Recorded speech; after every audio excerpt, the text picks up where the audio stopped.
It's a battle for first place at Target Field between the Twins and the Indians, and so far Cleveland's had their way with Minnesota this year.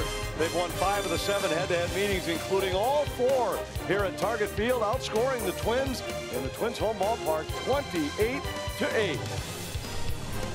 Twins baseball against the Cleveland Indians, a doubleheader here this afternoon. Game 1 coming momentarily. Twins baseball on Fox Sports North is presented by State Farm. With Roy Smalley, I'm Anthony LaPanta. The Twins trying to get their offense back on track. They were held to a single run by Cleveland last night. But the one guy who's been there for the Twins all year long is the slugging Miguel Sano. He's on pace for over 40 home runs, over 120 runs batted in. His current pace would put him among some of the all-time Twins greats. Well, he just has been astounding, really, to think about the questions that were around him last year and whether or not he was going to take the next step this year.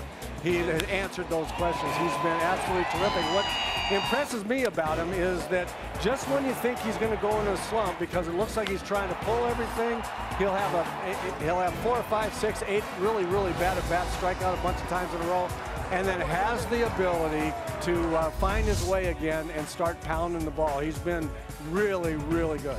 If he can maintain his on-base plus slugging percentage of .984, it would be the 5th best in Twins history.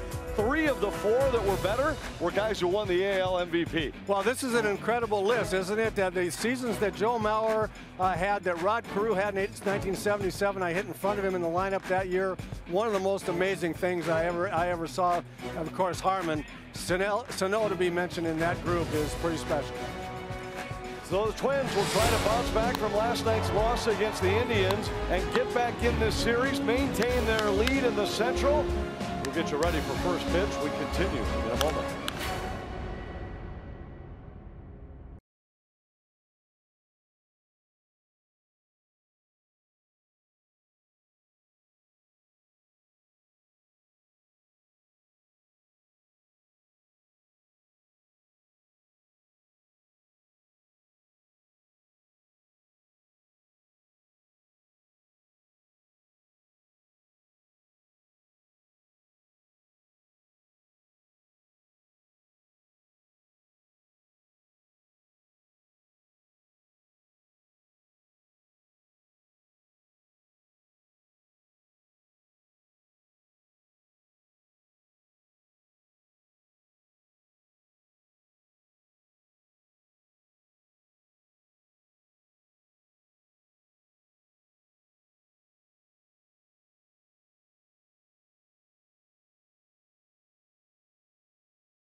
On Fox Sports North is presented by Toyota. Tested, trusted Toyota. Toyota, let's go places. By CenturyLink, connecting you to the power of the digital world. by Sanford Orthopedics and Sports Medicine for the everyday competitor in all of us. And by Dodge. Test drive a Dodge Challenger or Charger at the Dodge Drive and Discover sales event going on now. Both the Indians and the Twins are calling up starting pitchers from their minor leagues to fill out both ends of the doubleheader. In the opener, it'll be left-hander Ryan Merritt going for the Indians and left-hander Adam Wilk going for the Minnesota Twins. And we welcome you to Target Field any day with a big league baseball game in it. It's a good day that's going to be a great day because we've got two of them for you. And the Twins have in the lineup for the opener here today one of their hottest hitters, Eduardo Escobar. Yeah, Escobar, you know, he's been red hot. 10 hits in his last 15 at-bats and showing off some power. Escobar, you know, a switch hitter, is hitting well. Now 13 hits in his last 19 at-bats. So Escobar playing third where he's played very good defense too. Miguel Sano, the designated hitter in game one. So hopefully Escobar will continue to swing a hot bat. Indians jumped into the free agent market. They don't do it very often, but they did to bring in Edwin Encarnacion, and after a slow start, he is red hot. Well, 42 home runs last year for the Blue Jays. He drove in 127. That's what the Indians would like to get out of Encarnacion. He had a big 3-run home run in last night's ball game that gave the Indians an early 4-0 lead. It's a split doubleheader today here at Target Field. Some team is going to be able to reflect on a win in game one. You're probably hoping it's the Twins. We're about ready to get that first game started here at Target Field in a moment.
In game one of a 4-game fight, Cleveland took it to the Twins and now sits just 1 game back in the standings. Minnesota has gotten up off the mat many times this season, and they look to do it again today at Target Field. Spend the day with us for a Saturday doubleheader on Fox Sports North.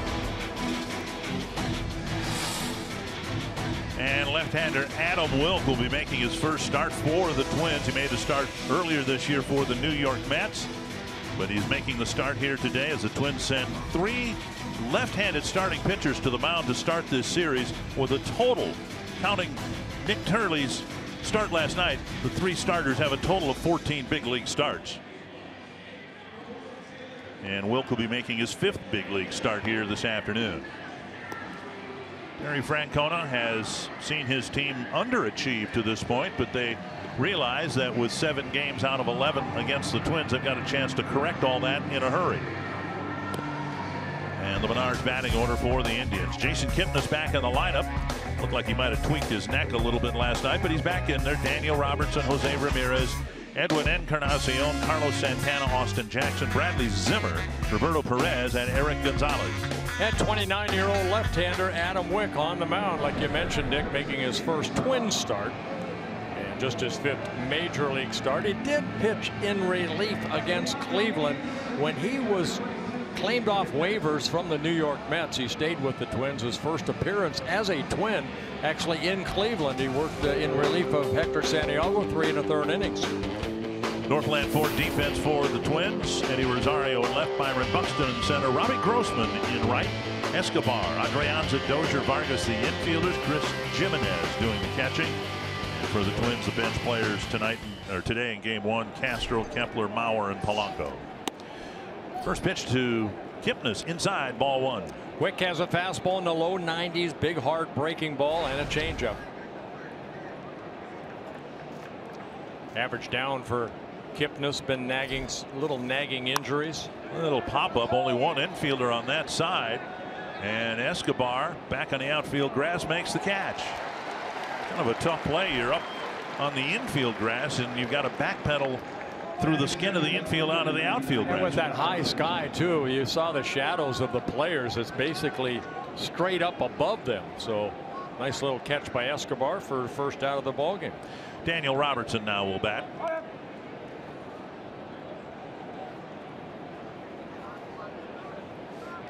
Robertson in left field for the Indians. And on the outside corner.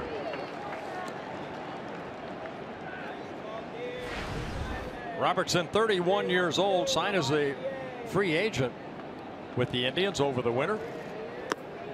1-1. Has some major league experience. First came up with the Texas Rangers, then the Angels, last year with the Seattle Mariners.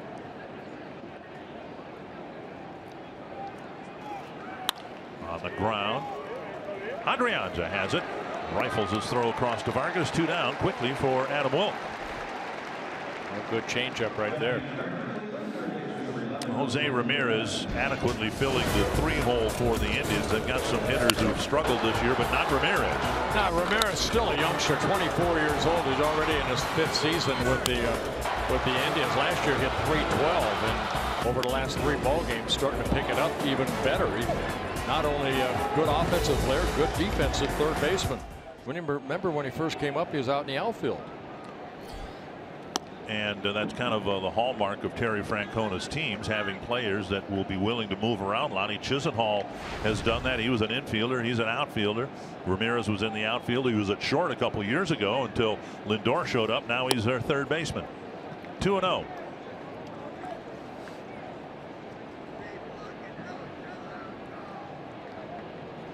Both teams wearing the powder blue in honor of Father's Day and prostate cancer awareness. Outside, 3-0 with Encarnacion on deck. Well, like mentioned, making his 5th major league start. This is his 13th appearance. There's a strike, 3-1. Wilk was here last night. He saw Nick Turley issue a couple of walks and give up a home run, so he knows that this Cleveland lineup is not one to issue free passes to, because they can burn you, as what happened last night with Encarnacion's 3-run home run. Now it's a full count.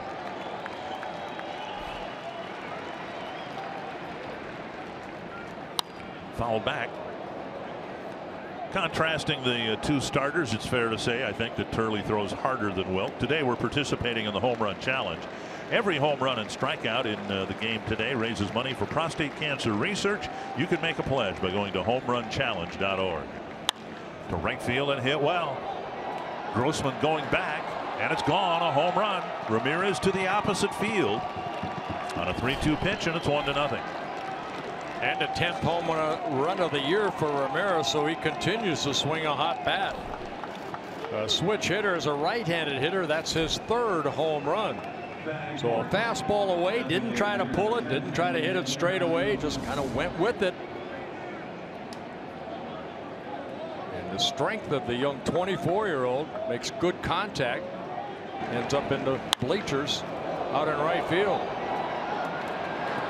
2-out damage in the first inning this afternoon, and now Encarnacion up and away, ball 1.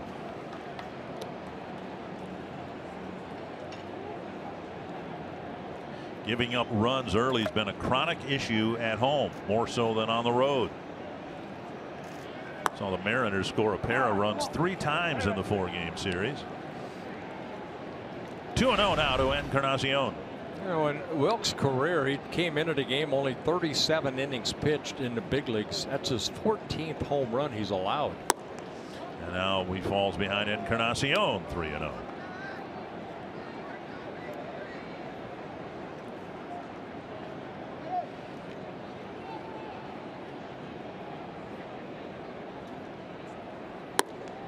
And a 4-pitch walk puts him aboard. That'll bring up Carlos Santana. Between Las Vegas, which is AAA for the Mets, and Rochester, combined 3 wins, 3 losses for Wick. Marvin Hudson calling balls and strikes. He'll get the night game off. Tom Woodring, Dan Bellino, Mike Estabrook on the bases. An umpire will be added for the split doubleheader. Yeah, Todd Woodring actually added from last night's crew. Jerry Lane gets the game off and will have the plate duty tonight. 1 strike to Carlos Santana.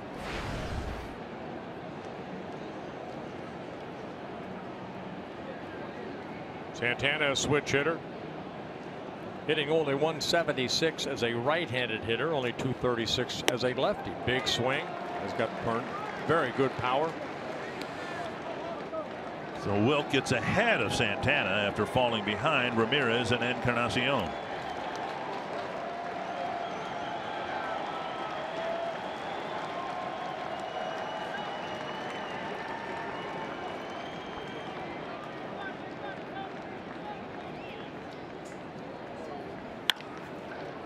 Past Adrianza.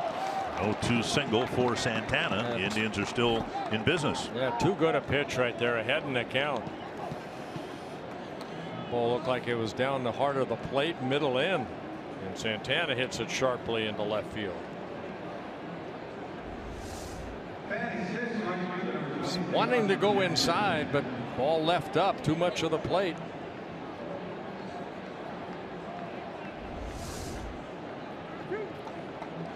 I think that burned me more than anything. You know, you get ahead 0-2 and then you make a mistake like that. Boy, did not like giving up those 0-2 hits. Here is Austin Jackson with 2 on and 2 out.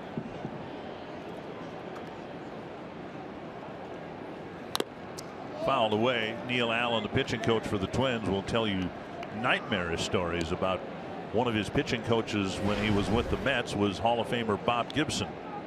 And Gibson, as if he were still pitching, took exception to giving up hits when his pitchers had an 0-2 count.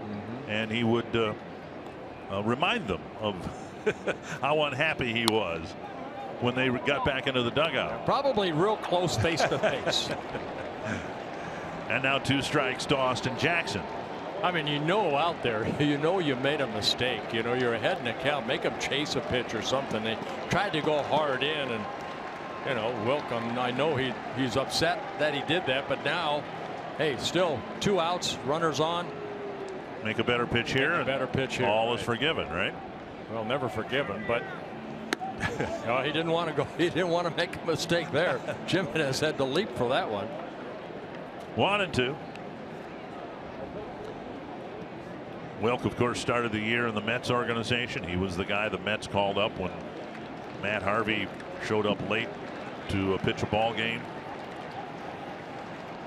And on an emergency basis, he was summoned from Las Vegas and then designated for assignment. And the Twins picked him up. And now 2-2. Nick Turley, the starter last night for the Twins, wasn't with the Twins in spring training. Gives you some idea how bare the cupboard is in the Twins organization for starting pitching. They've had to get these guys from outside and not only acquire them to fill out the Rochester roster, but here they are pitching in this big series with Cleveland. up high, and now it's 3-2. Yeah, Wick is the 9th different starter the Twins are using so far this year. Well, it was 0-2, now it's 3-2, and suddenly the dials turned up to 11 early for Adam Wilk. Yeah, what that does, it allows Encarnacion, not the quickest, will get a good jump here once Wick delivers that ball toward home. And he missed. And now they're loaded up for Bradley Zimmer. A 2-out home run, then a walk, a single on an 0-2 pitch. He had Jackson 0-2, and now the bases are loaded. Yeah, Wilk walking his second batter.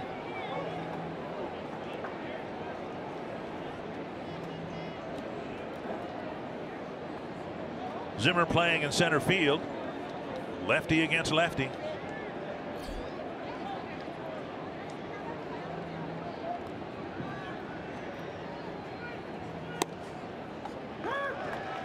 Speed pitch off the corner, strike one. Got to find a way to get out of this inning with just 1 run allowed.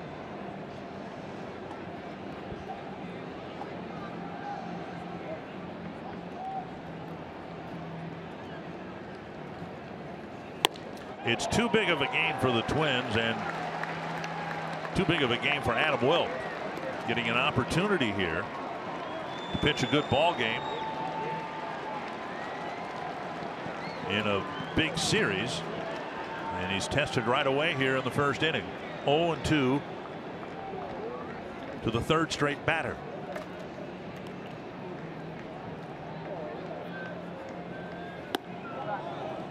And now 1-2. 28 pitches, 14 strikes after a couple of very quick outs to start the inning.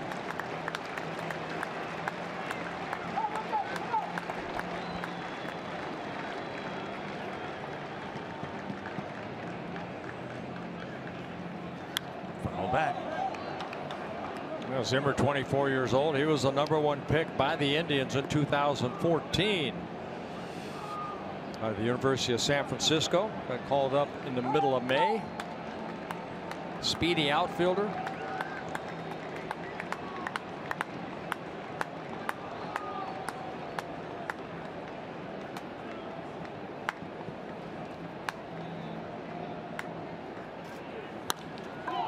Liner to right and a base hit, charged by Grossman. 1 run will score. Second runner coming through. Vargas cuts it off, and the Indians jump out in front 3-0 with Wilk getting ahead of his 3rd straight batter, 0-2. This time losing him to a base hit. Yeah, just can't finish it off. Left a pitch up. Zimmer picking up his 16th and 17th runs batted in. And it's an early 3-0 lead for the Indians.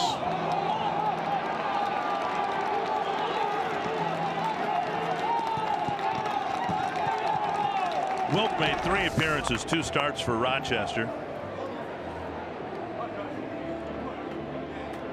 And Neil Allen with a first inning trip to the mound. All of this, 5 straight batters reaching 3 scoring after the second out.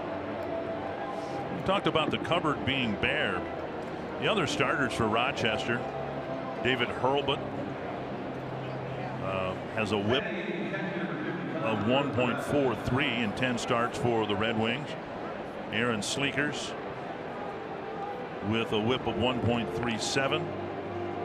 71 innings, 81 hits allowed. The theory is that neither one of those pitchers is ready for this. Jason Wheeler, 7 starts, an ERA of 4.5. Here's Roberto Perez, 1st and 3rd, 2 outs, and 3 already in. Dribbled, foul, 1 strike. The most effective starters the Red Wings have had this year are already here.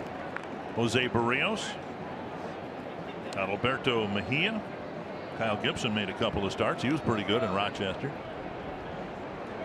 Gibson will pitch in the series finale tomorrow. 1 strike to Perez.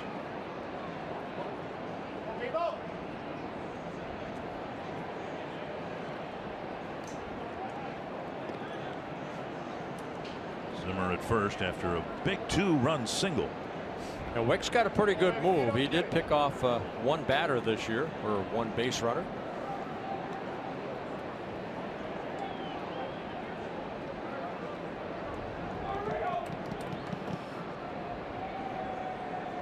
One strike to the 8th batter of the first inning.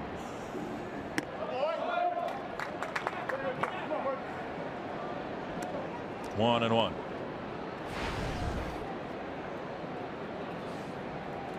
.32 pitches, 17 strikes.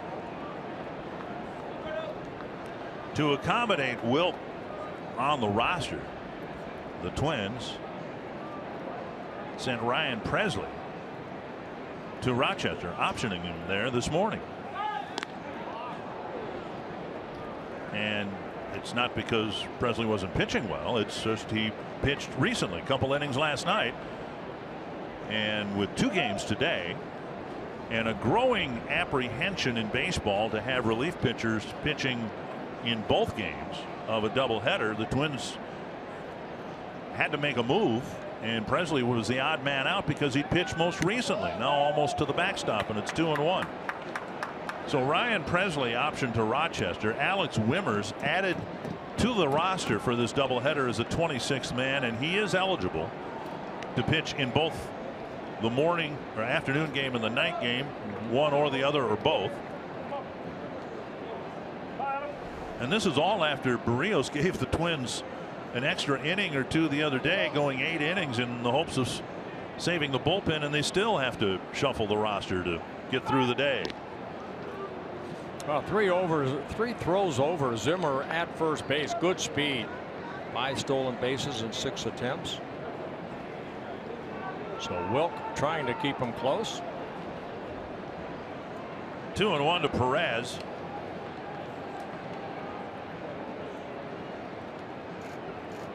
There goes Zimmer, and there won't be a throw. He had the base stolen before Jimenez caught the ball. They got a great jump right there. Zimmer picks up his 6th stolen base in 7 attempts. Sometimes with a lefty out there, you have to guess first movement, and that's exactly what Zimmer did. Could have went in standing up.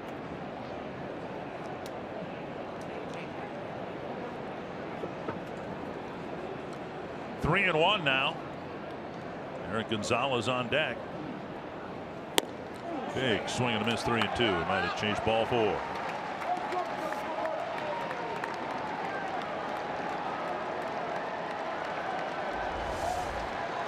Well, Perez averaged down, but he did chase ball 4.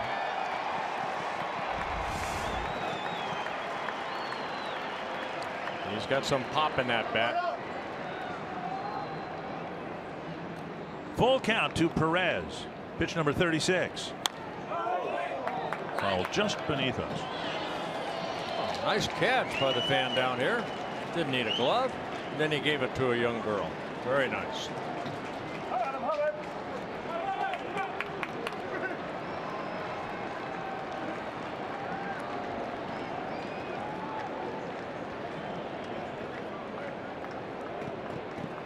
Wilk really struggling to get the 3rd out.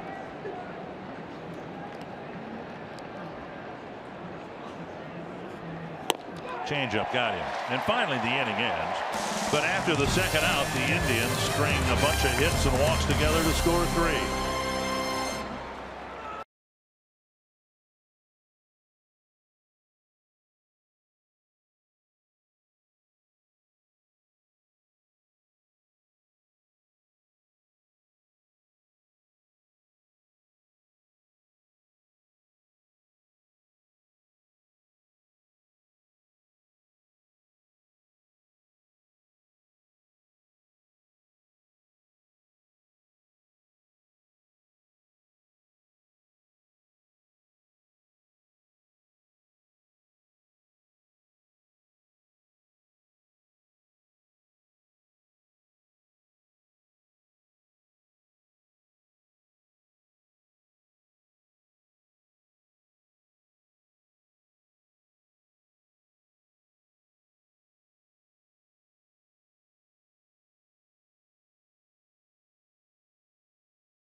Now that's a nice jersey. There you are, walking into the ballpark. With my little guy, my grandson.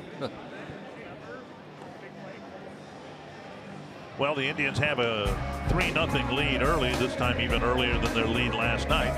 Menard's batting order for the Twins: Brian Dozier leading off, then Eduardo Escobar, Miguel Sano, Robbie Grossman, Kenny Vargas, Eddie Rosario, Byron Buxton, A-Ray Adrianza, and Chris Jimenez. It'll be young 25-year-old Ryan Merritt, 6 foot tall, 180-pounder. Last year had some good outings. We'll talk about that. 4 stints with the Indians last year. He also participated in postseason.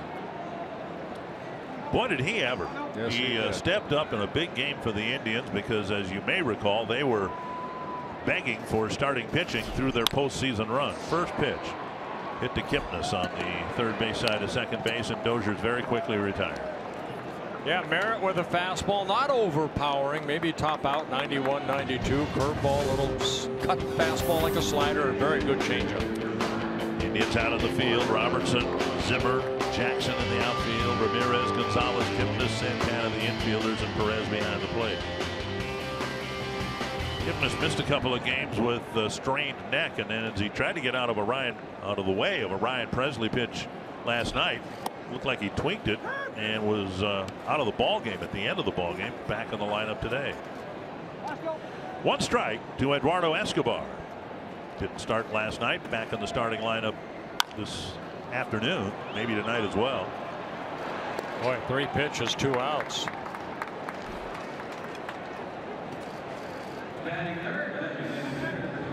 Jose Bautista claimed that this kid Merritt, when he saw the Toronto lineup, would be shaking in his boots, and if he was shaking in his boots, he pitched awfully well.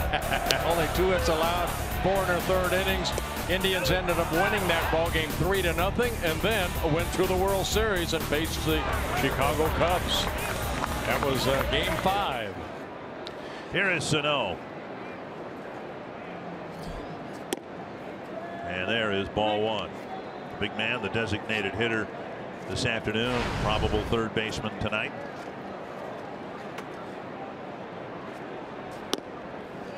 And he takes a strike. You already see that Merritt's kind of a finesse type pitcher.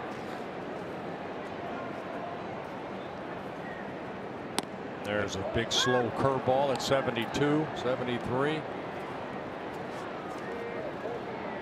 Sano now has to shift into attack mode, taking a couple of strikes. 2-2. Indians did all their damage in the top of this inning after the second out. We'll see if the Twins can do the same.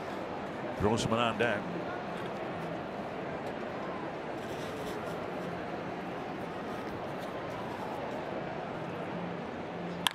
Right up the middle, between the legs of Merritt and into center field before Kipnis could hardly move.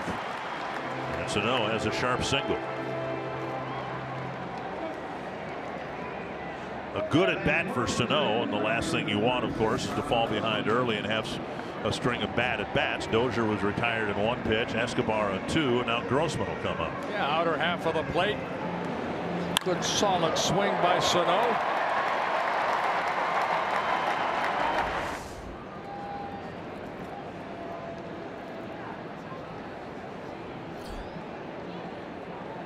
And Grossman takes a strike.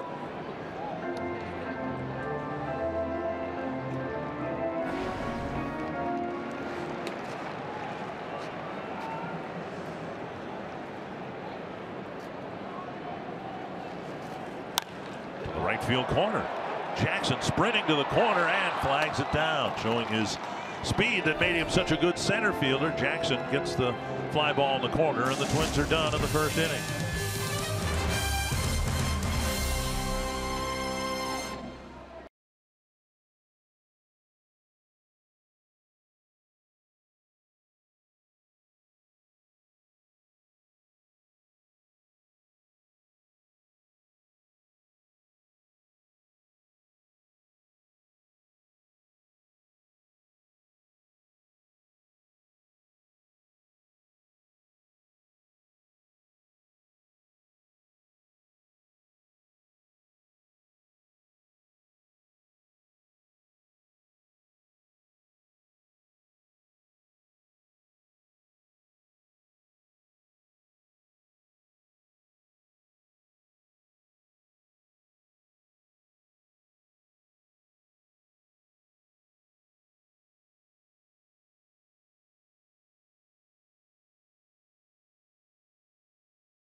0-0 as we head into the second inning. Time for our car soup scoop from the clubhouse. Paul Molitor says the message to the guys at the plate today is to not get too greedy. Yes, you might get some mistakes from Merritt, but you have to take your hits where you can get them and build off of that.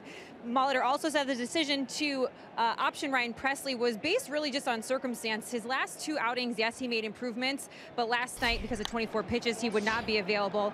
And with the mindset has shifted in the last couple of years, but Molitor not afraid to use guys in both games today, saying Brandon Kinsler, Alex Wimmers, and Taylor Rogers would be the 3 he'd feel comfortable going with in both games. Guys? Yeah. Thank you. Thank you, Audra. 1 strike to Gonzalez, and now another foul ball over the roof of the Twins dugout. 0-2. Big inning for Adam Welk. Couldn't get out of the first after getting a couple of quick outs, gave up 3 runs, and the Twins need him to hang up a series of zeros. An 0-2 pitch moving him off the plate. Gonzalez at short. We expect to see Lindor there in the nightcap. Yeah, Gonzalez getting called up in the middle of May from AAA. A foul ball. Vargas has no play.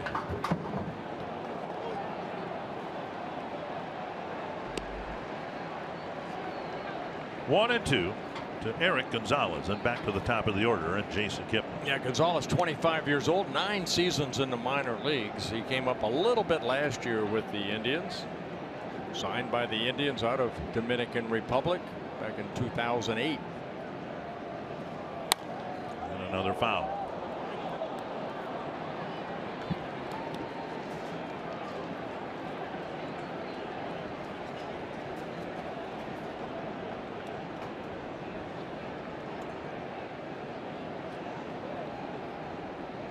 And another 2-strike pitch from Adam Welk.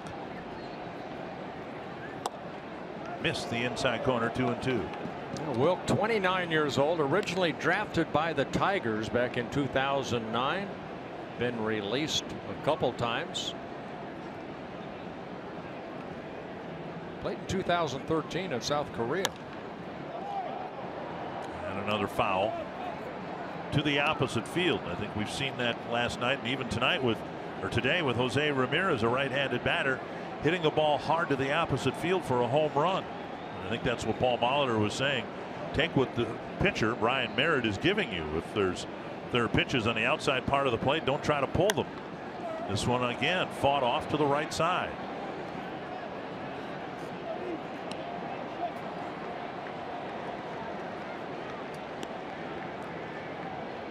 And you can see he's kind of a opposite field hitter.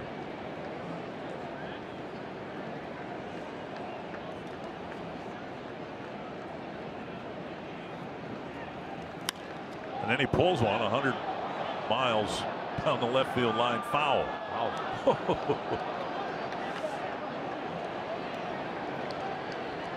So again, Wilk really struggling after the second strike. Struggled after the second out. He had 3 straight batters reach after he got ahead of them. 0-2.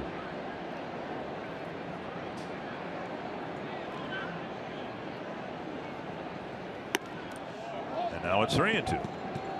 You know, minor league numbers say a guy that has pitched 916 1/3 minor league innings, he has 706 strikeouts, averaging between 6 and 7 strikeouts. But down there you can put hitters away. Up here a little more difficult. Backhanded. Adrianza juggles and can't get much on the throw, and Gonzalez will get an infield hit. So after all of that, Gonzalez gets an infield hit, and the Indians have their leadoff man on in the second. They'll bring up Kipnis. Adrianza did a good job getting over there, but in the exchange right there, just you see he lost the ball in the glove, and then it's too late. So a nice effort, but just would have been a heck of a play if he had been able to get that ball out quick, because it looked like Gonzalez gets down that line pretty quickly. Kipnis, the batter, he popped up to Escobar in short left field to start the ball game. And then Robertson grounded out to Adrianza, and it looked like Wilk was off to a really good start, but then the 3 runs. Tapped foul up the line.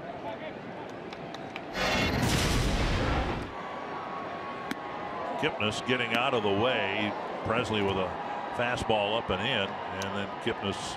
That was in the 8th inning. Yep, and in the 9th inning, Presley ended up getting the left shoulder of Ramirez. Kipnis was hit to start the ball game last night, but that was with a breaking ball from Turley. Squaring and a bunt, and Wilk throws to first. Kipnis will get credit for a sacrifice, advancing Gonzalez to second. And now Daniel Robertson. So the Indians tried to do that last night with Lonnie Chisenhall. You know, sometimes when you're not swinging a bat real well, you do that right there. Get your man over. You know, play for the 1 run. So getting high fives all around Kipnis. Robertson, the batter. Hit a pretty hard 2-hopper to Adrianza for the 2nd out last inning.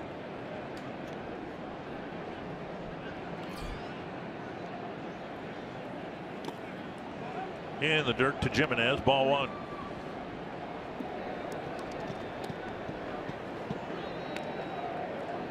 Robertson contributed to the Indian win last night with a strong throw from the left field warning track to get Rosario at second base.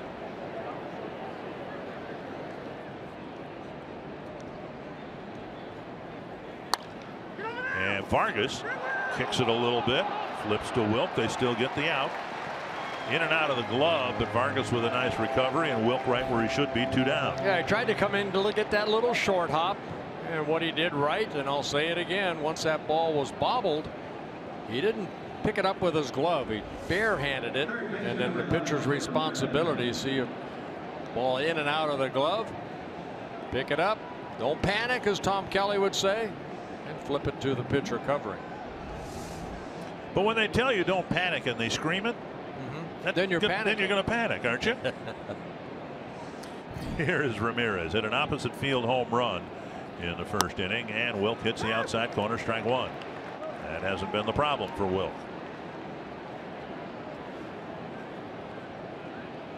Trying to strand Gonzalez at third base.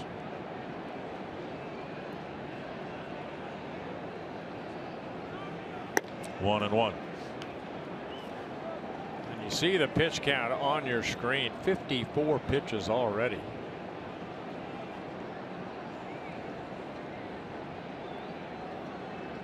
.37 in the 1st inning. Popped up to right field. Grossman has a long run, slams on the brakes, makes the catch, and that ends the 2nd inning. Wilk got what he needed, a scoreless 2nd inning.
Moment We go back to 1993. On this date, baseball owners voted 26-2. I'd like to know who the two were in favor of expanding the playoffs for the first time since 1969. The new system, beginning in '94, doubled the number of teams qualifying for postseason play to 8 by realigning each league to 3 divisions and then adding 2 wild card teams, 1 in each league. Seems like a long time ago, but remember when they first revised it, the wild card team was treated almost as with equal footing, if you will, as a division winner in terms of getting into the playoffs. Jam shot and a bouncer to third, and Ramirez still has time to get Vargas at first, 1 down. All you really gave up as a wild card team as opposed to a division winner was the right to have home field advantage. Right. 1 down, and now Eddie Rosario. Well, we saw Vargas in the top of the inning bobble a ball, and what did he do? And watch Ramirez right here. Ball came up, little trouble getting it out of his glove, reaches down, bare hands it, didn't panic, and Vargas running down that line was the first out. My guess is if that was Buxton running down the line, he would have panicked. Might have thrown the ball into the stands. Here's Rosario. Outside, ball 1.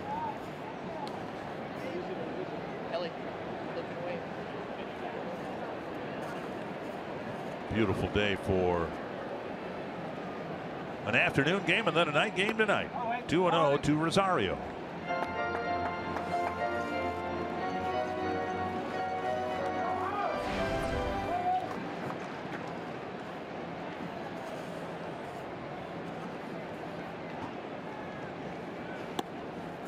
And a strike. Now, Merritt last year had 4 stints with the Indians. He had 1 relief appearance against the Twins here in a 9-2 win. He worked 1 inning, a 1-2-3 inning. To say he looks like a crafty lefty. A lot of off-speed stuff. Slow breaking ball there. Gets a swing and a miss. 2-2. Curveball right there at 71 miles an hour. 7-5 in AAA, an ERA of 3.84. 89 hits and 79 2/3 innings. Not dominant, but effective enough to where Indians had a need, and they, like the Twins, calling up reinforcements from AAA. The difference is they know a whole lot more and have a longer history with Merritt and with Clevenger than the Twins have with Wilt, last night's starter Turley, and even tonight's starter Mejia.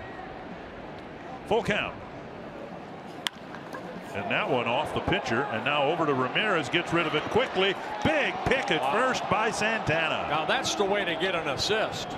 1-5-3, and Rosario, a fleet-footed runner, is still retired on the play. Well, they had that shift on, and Ramirez was playing between third and short. And you see where he's playing right there, a deep third. Off the pitcher's leg. Ricochets over to Ramirez, a quick relay. A nice pick over there by Santana to get to speedy Rosario. Merritt deflecting it. Nice range by Ramirez. And now 2 away. Here's Byron Buxton hitting 7th in the day game. Buxton hitless in the game last night. Paul Molitor's suggestion to Buxton and all the other hitters is watch the ball a long time. It's not like he throws 95, 97 like some of the relievers we may see later in the game. But track the ball and let the ball get deep into the strike zone and make contact there. You have that luxury when someone doesn't throw very hard. Just watching Merritt, very fidgety on the mound, and I like his delivery. He changes speeds well. He's ahead of Buxton 1-2. Kicking the dirt off the pitching mound. Pitching rubber, working off the first base side.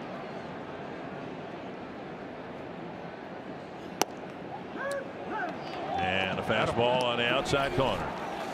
And Merritt has a 1-2-3 second inning.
tiredness and lightheadedness. They figured out that it was due to dehydration, and so he was back in the lineup the next day. Similar symptoms, but a different situation for Victor Martinez. He left Thursday's game, went to the hospital, spent all day yesterday in the hospital, put on the 10-day disabled list, and we're happy to report that he was released from the hospital this morning. And Victor Martinez is the subject of our Sanford Health Injury Report. A different situation and some concern for the veteran Victor Martinez. They're going to run him through a series of tests, trying to figure out why he reacted the way that he did Thursday night. Outside now 1-1 to Edwin Encarnacion. In Francona's case, a couple years prior, he left the ball game and was feeling discomfort in his chest. Down and away 2-1.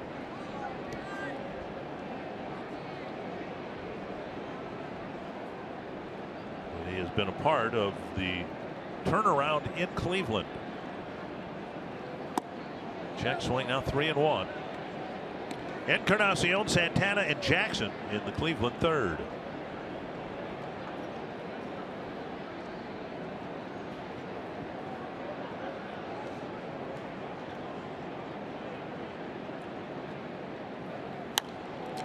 All the movement from Rochester to Minnesota, Minnesota to Rochester on the pitching side. And then there was this.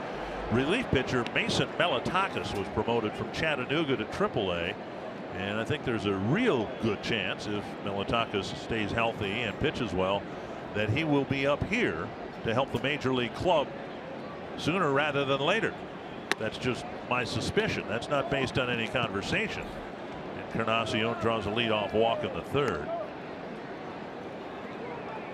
We'll bring up Santana. You can follow Twins baseball live with the MLB.com at-bat mobile app. Stay connected to the game's best players all season long with game day, live game video highlights, radio broadcasts, stats, news, and more. Download MLB.com at-bat today. It's your #1 app for live baseball. Carlos Santana singled his first time up and scored in the 3-run first inning, and Wilt misses ball 1. Yeah, Wilt's got 3 walks in a ball game, giving up 4 hits with 3 runs in the first inning.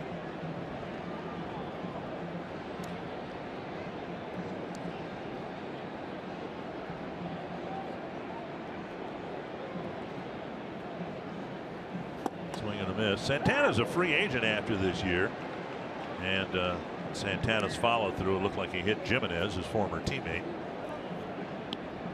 1-1. Santana, a free agent after this year, and it's anybody's guess at this point how interested the Indians are in bringing him back, or how much he wants to stay in Cleveland. And there's the follow through, clubbing the back of Jimenez's head. And to think, wasn't that long ago, catchers wore caps under their masks. Yeah, I was just going to say that's why a lot of catchers wear the hard helmet. Mike Matheny, I believe, was the last catcher I saw wear just a regular cap with the bill in the back and the mask over it. 1-2 to Santana.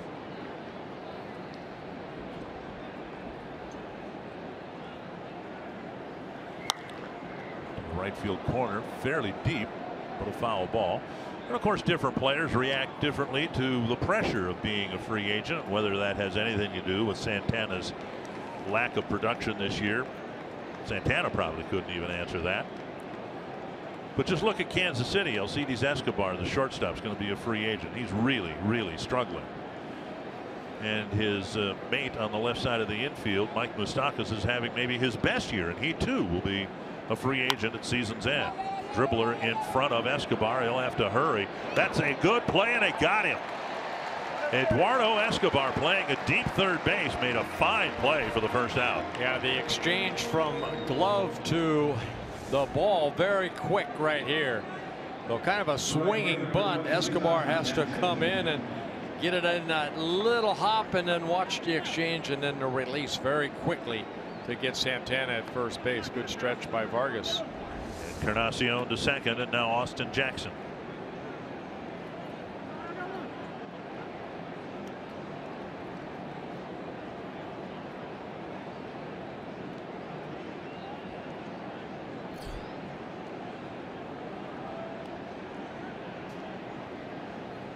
And I found it odd when I found a lot of things odd when I started working with you.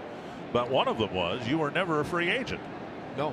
You were always traded from one team to the other, but you never were out on the open market. I was always under a long-term contract. So 1-0. Never took advantage of that. Foul back. And you did that, I would imagine, for security, right? Oh, yeah, for sure. Yeah, you don't know when that wing was going to explode.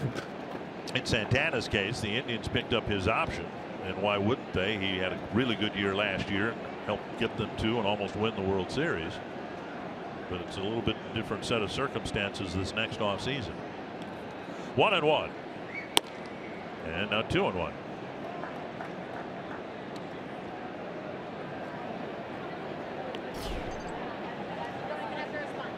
2-1 to Austin Jackson. Drew a walk in the 3-run first inning. Wilk trying to suck it up and give the Twins at least 5 innings here, hopefully with a few more zeros up on the board. Swing and a miss. 2-2.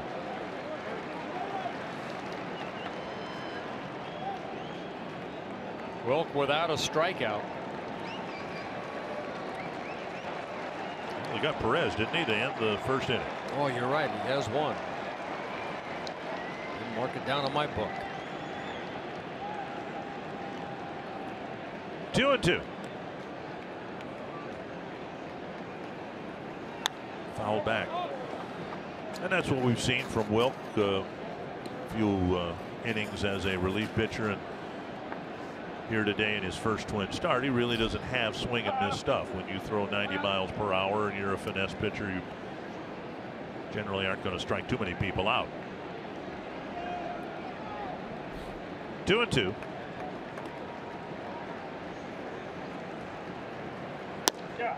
Just off the corner, not far from the pitch that was called strike 3 to Buxton, but now it's a full count. Tried a little backdoor slider right there, just missed.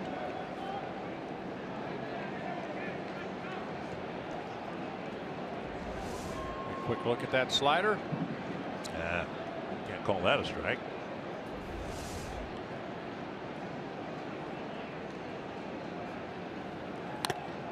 And foul, got a piece of Jimenez.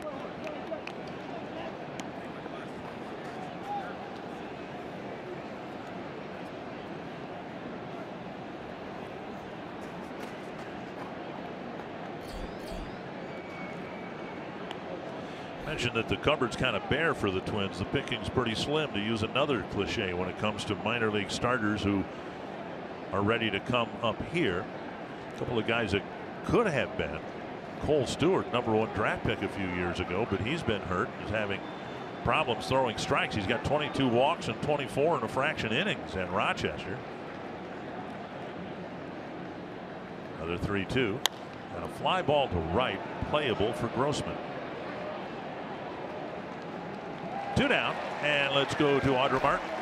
Guys, it's time for our showstopper today. It's the first place Milwaukee Brewers, who pulled out a come-from-behind win last night over the Padres thanks to a walk-off blast from Eric Thames in the bottom of the 10th. That's the second straight game where Thames has provided the game-winning home run. It was a 6-5 win for the Brewers, all 11 runs in that one coming from the long ball. Guys? Big home run for one of the best free agent signees of the offseason. 2 down with a runner at second, and now Bradley Zimmer drove in a pair of runs with a single to right in the first inning. Way out in front, strike 1.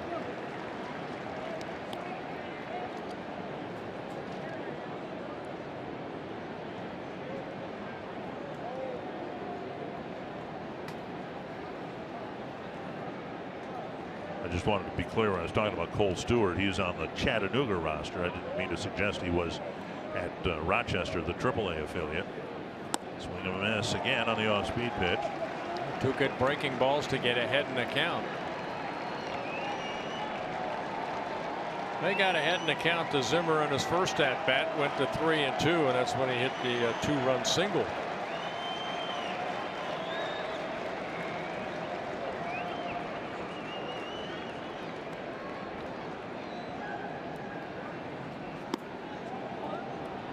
Low, and it's 1-2. Indians got their leadoff man on in the second, and Wilk left him at third base. Now Encarnacion with the leadoff walk for the time being is stuck at second. 1-2 to Bradley Zimmer.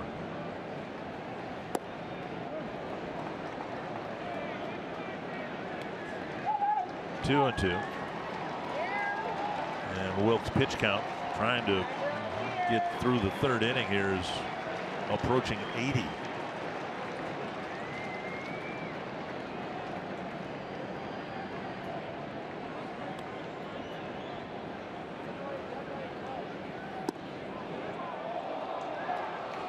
And this will be pitch 80. Wilk tried to hit the outside corner with a fastball, and it was just off the plate. Take a look at it. It was well in the strike zone. Fox Tracks presented by Dodge. 8 3-ball counts already.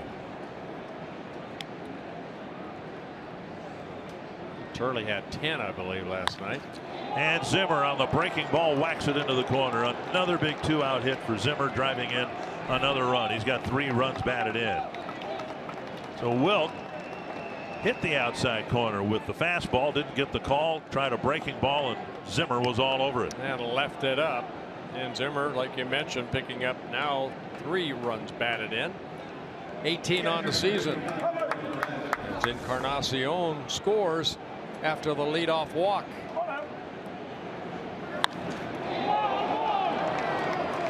Zimmer with a couple of big hits here with 2 outs, driving in 3 runs. And now Perez will bat.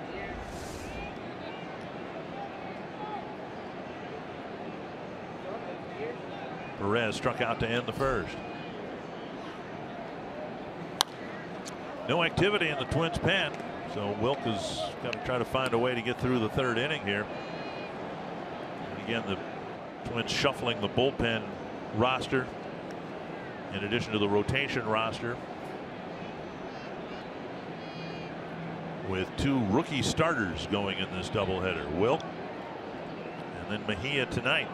Twins unfortunately aren't in a position, nor should they be, to know what to expect from Mejia tonight. Up, and it's 1-1. Well, he's coming off that bad outing against the Mariners, but prior to that, he was pitching pretty good. But almost by definition, he's a rookie pitcher. You don't know for sure what you're going to get. You'd like to have some confidence in a doubleheader situation like this. 1-1 to Perez. There's the outside corner. You'd like to have some confidence that your starters will pitch more innings than the relievers would in a doubleheader, but you really, I don't think Paul Molitor and Neil Allen had that confidence before the first pitch today. I just don't know. 1-2.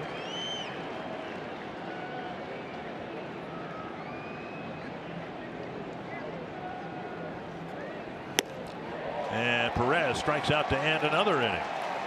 A leadoff walk comes around to score on another 2-out hit for Bradley Zimmer, and it's 4-0. Can Perez hit more?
Presented by Northland Ford. Visit buyfordnow.com and your local Northland Ford dealer today. By Grand Casino. The best stories start here. And by Menards. Save big money at Menards on all your home improvement needs. One of the clutch hits early in this ball game for center fielder Bradley Zimmer. He's driven in 3 of the 4 runs with 2 out hits. The Twins' hole just got a little bit deeper. 4-0 as they hit now in the bottom of the 3rd. Starting with A-Ray Adrianza. Then Chris Jimenez and Brian Dozier. There's a bunt, foul, 1 strike.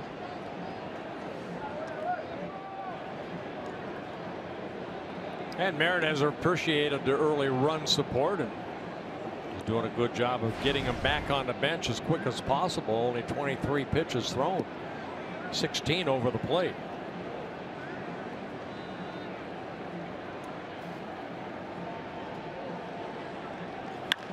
And a line drive base hit.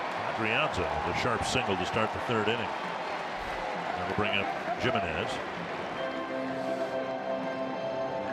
Jimenez, the catcher today, not the designated hitter, even though he had a 2-home run game the other day. Well, take a look at this pitch, middle in, I believe. And Adrianza open up quickly, lines it into left field. Twins get their 2nd hit.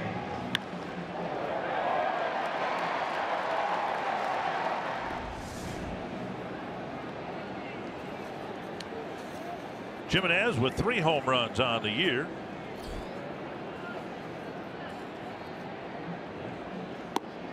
Adrianza with a big lead at first, and Jimenez takes strike 1.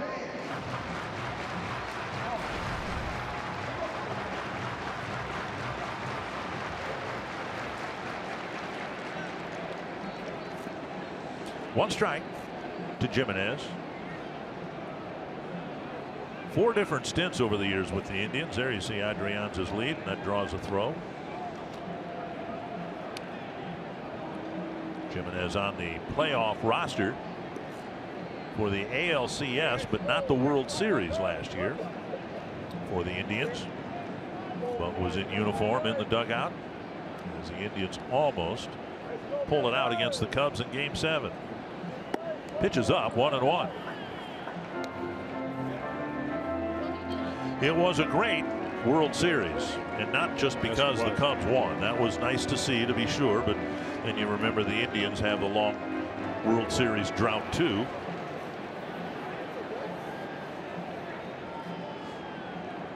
One and one.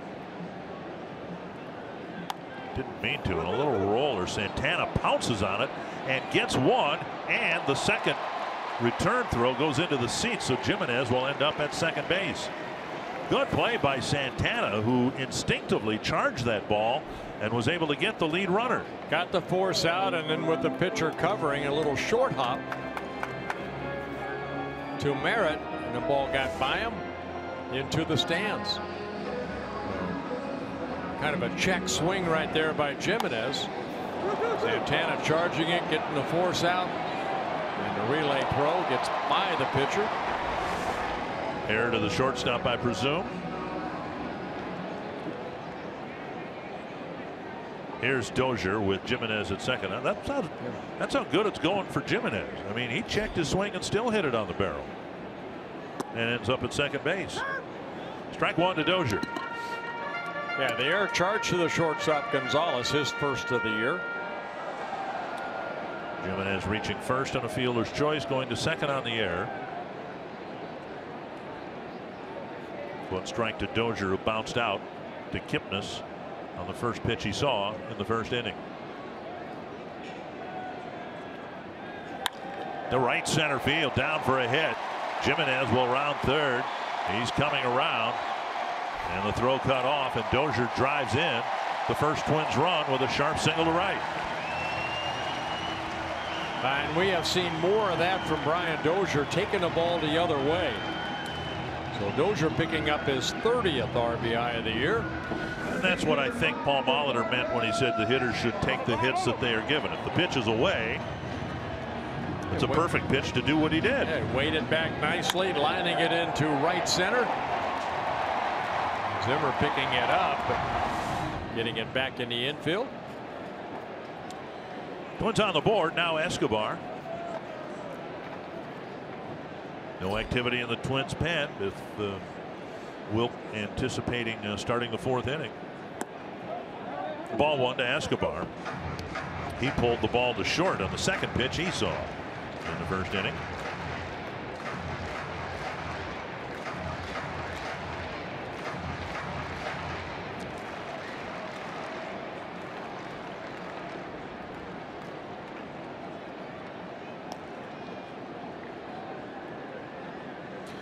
Both Cleveland catchers, Gomes and Perez, are above average in terms of throwing runners out.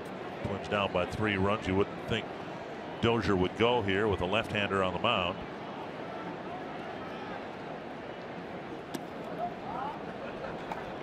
And we've seen Merritt throw over there, but when he does deliver to the plate, typically it's with a big high leg kick. Right. Well, lefties again can get away with that.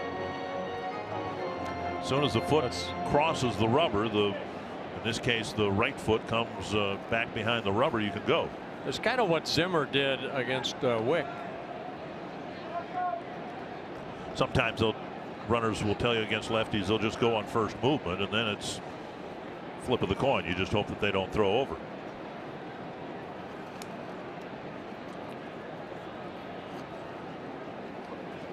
There's a strike. Twins had a relief pitcher, primarily a relief pitcher. Mark Guthrie was on the 91 team.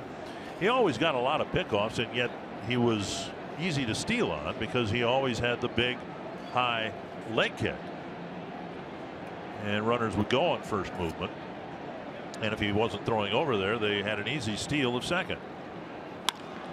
Line to center, and the Twins making some noise here in the 3rd inning. And Sano will come to the plate as the tying run. And Escobar continues to swing a very good bat. Now 14 hits in his last 21 at bats.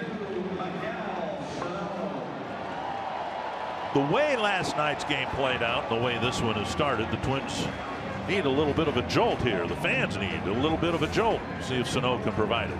Merritt's pitch at 83, lined into center field, so Escobar waited back nicely.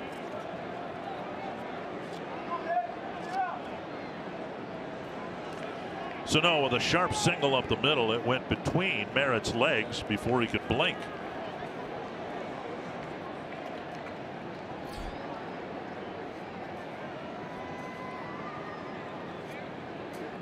Off the end of the bat, strike 1. I like how Roy Smalley in the pregame show described what has impressed him about Sano, and something we probably didn't see much of last year. When he has those little tail spins where he's swinging and missing a lot, he can bring himself out of it by getting back to using the whole field. It's like he understands what he's doing wrong and corrects it. And here we've seen him get some singles up the middle in this homestand. Trying to hit the ball hard someplace, and when you're as big and strong as he is, just make good contact. And it'll carry out. Outside, 1-1. We've seen him do it with as many home runs to right field as left field this year.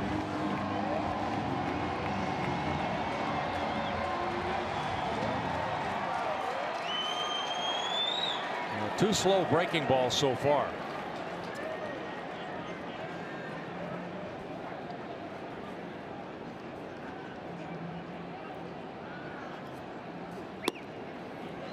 Another pitch intended to tease him a little bit, missing the outside corner, and it's 2-1. And here comes Kipnis in from second base.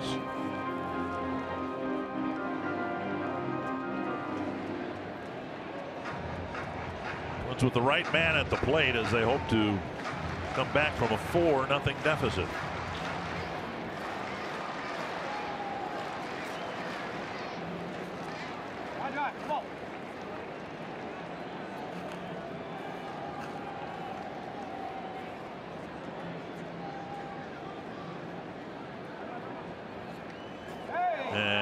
Was time called? Nope.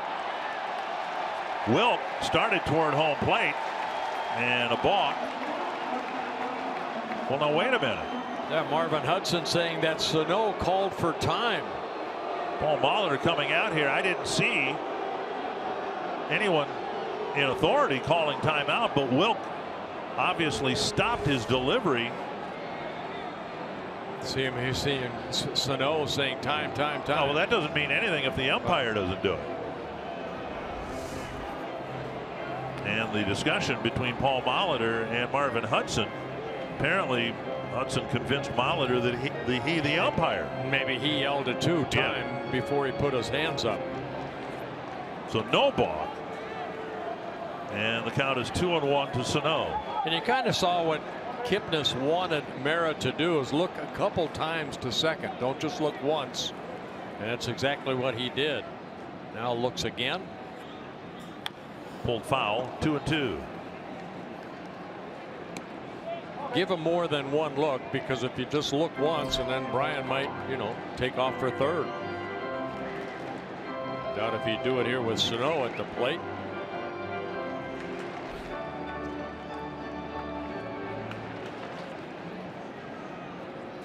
Two and two to Sano.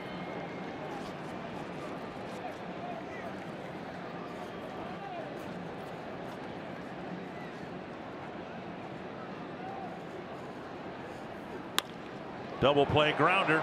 It came up for the shortstop. Gonzalez made a fine play, and the Twins get just one. That hop, the last one, came up on Gonzalez, but he stayed with it. 6-4-3, and the inning ends.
Jose Ramirez got the Indians on the board with a home run with 2 outs in the first inning. Then a couple more runs scored thanks to Bradley Zimmer's 2-run single. And another run in the third inning with an RBI double by Zimmer. But the Twins come back with one with an RBI single by Brian Dozier.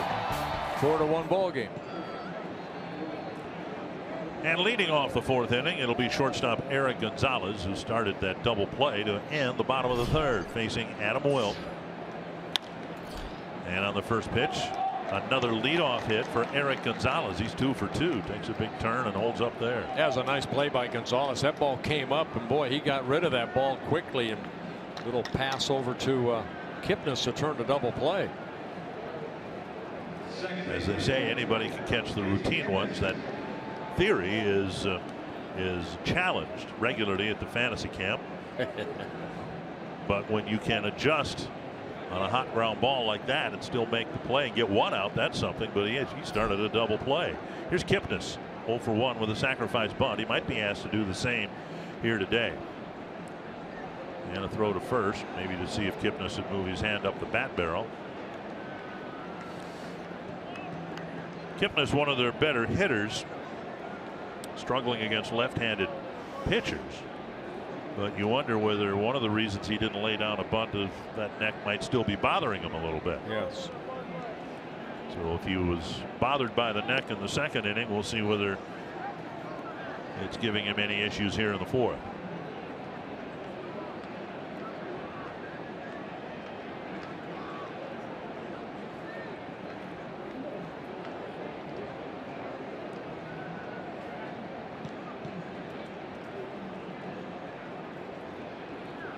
Swinging away, and he drives it hard to right field, and Grossman has the carom get away from him, and they'll hold Gonzalez at third base, and his neck and everything else about Jason Kipnis looked perfectly healthy on that swing. Oh, it helps where the location of that pitch was too. So it's a double by Kipnis, which runners at second and third, nobody out. Slow breaking ball. Kipnis, good solid swing, hits it off the wall, gets by Grossman. Now the ricochet. Robbie catching up to it. Gonzalez stays at third. Marvin Hudson got about halfway to the mound. Jimenez said his piece, heads back. Alex Wimmers woke up in Pawtucket this morning and got here by mid-morning. And he's the first guy to warm up down in the Twins bullpen. Infield in, second and third, and nobody out. Daniel Robertson, the batter.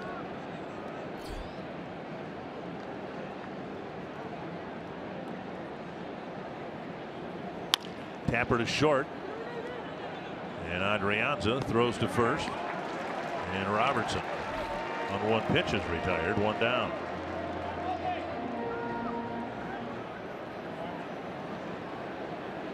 No reason to put the contact play on when Ramirez, one of the league's hottest hitters, is on deck.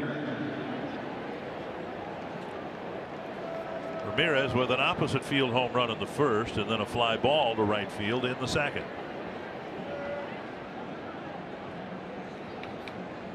Might be the last hitter.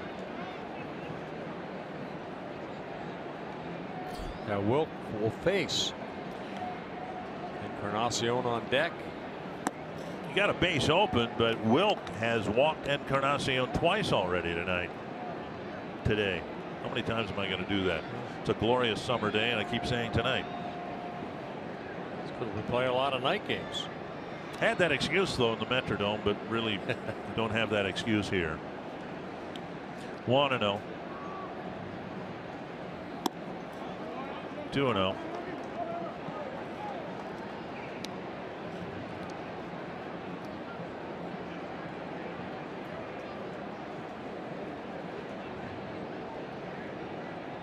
Pitch number 90 coming.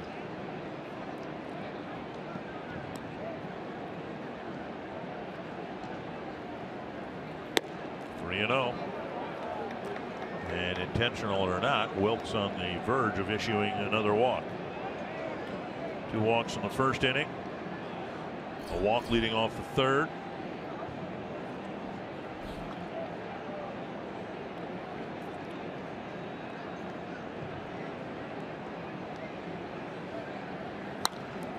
Green lighted, and it's fouled back.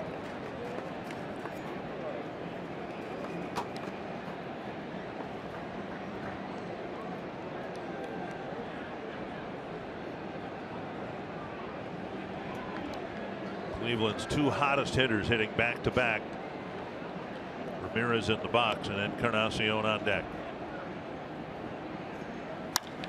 Deep to right center field. Grossman back. And it's an extra base hit. And it will score 2 runs. And Ramirez makes it a 6-1 ball game. Tell you what, Ramirez showing some power the other way. His home run went that way. Right there, that ball was down. He just went and drove it off that wall. So Ramirez picking up a couple runs batted in with 3 in the ball game. Not a bad pitch, down and away, but just went down.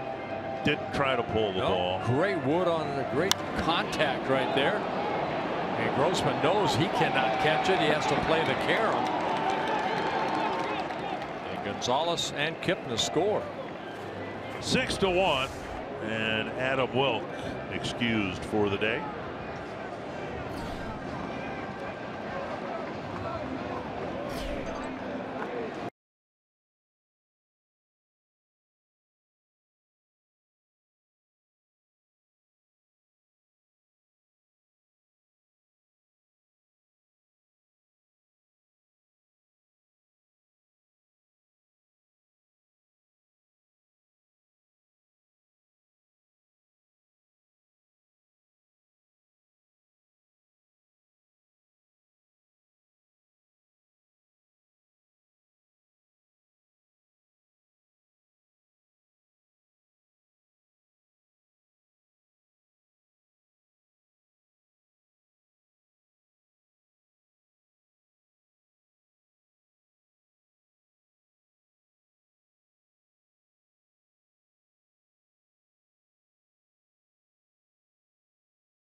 Baseball on Fox Sports North is presented by State Farm. Combine home and auto and see how much you can save. Former first-round draft pick Alex Wimmers, he was the #1 Twins pick back in 2010, and he is back with the ball club. He has had a very interesting last couple of weeks, just in terms of travel. Into a Twins game for the 6th time. Wimmers joined the team in Anaheim, went with the team to Seattle, flew down to San Francisco, then came to Minnesota, went to Scranton, took a bus to Rochester, took a bus to Pawtucket, was driven to Boston, and he caught a flight here today. That's just in the last 2 weeks.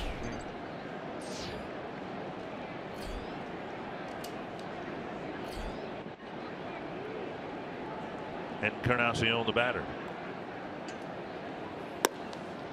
Outside, ball 1.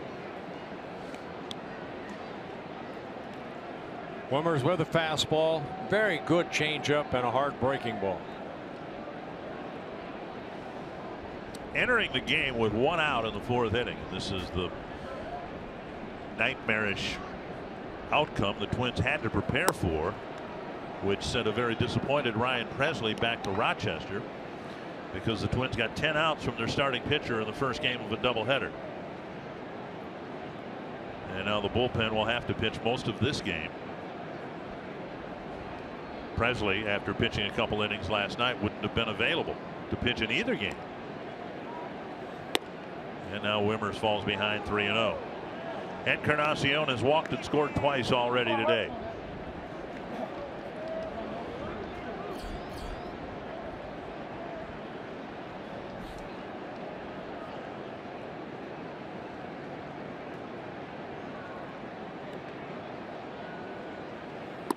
A 4-pitch walk, and he fills first base. And now Carlos Santana. First baseman Carlos Santana.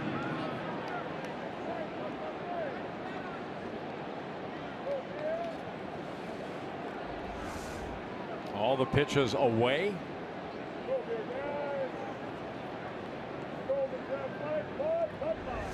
Didn't look like he was too intent on throwing Encarnacion a strike. So now first base is filled, the double play is in order, and here's Carlos Santana. Santana 1 for 2 as a right-handed batter. Now he takes inside, and Wimmers has got to throw him strikes, and Jimenez will step out in front of the plate.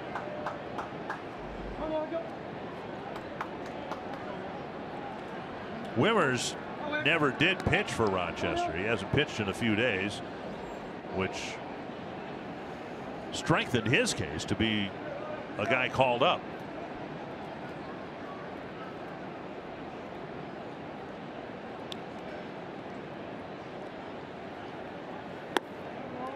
Six straight out of the strike zone for Alex Wimmers. Wimmers last year with the Twins, 16 appearances, 17 1/3 innings. He walked 11. So control has been an issue.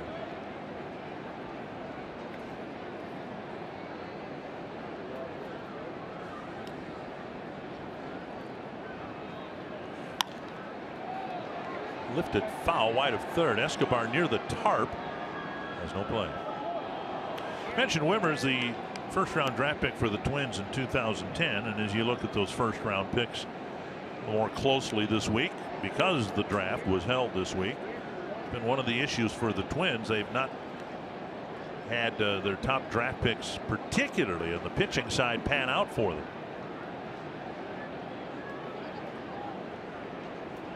Cole Stewart, we mentioned, has had some health issues and control issues.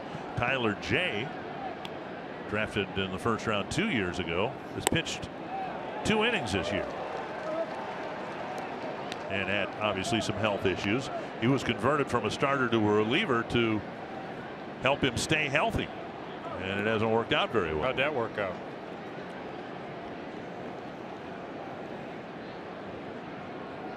Two and two.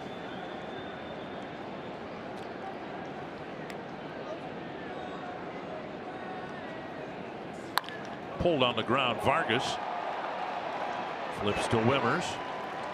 For out number 2, the runners move up to second and third. Well, second out of the inning. Vargas going to his right, smothering that ball. Gets Santana with Wilmers covering first. Austin Jackson will bat 0 for 1 with a walk. Right fielder Austin Jackson.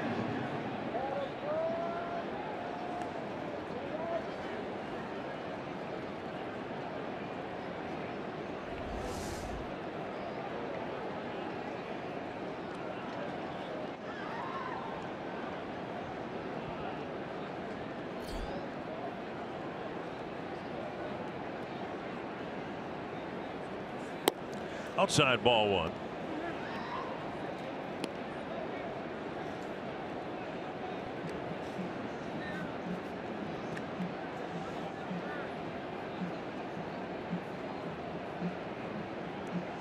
Paul Molitor talking about the scramble they've had to perform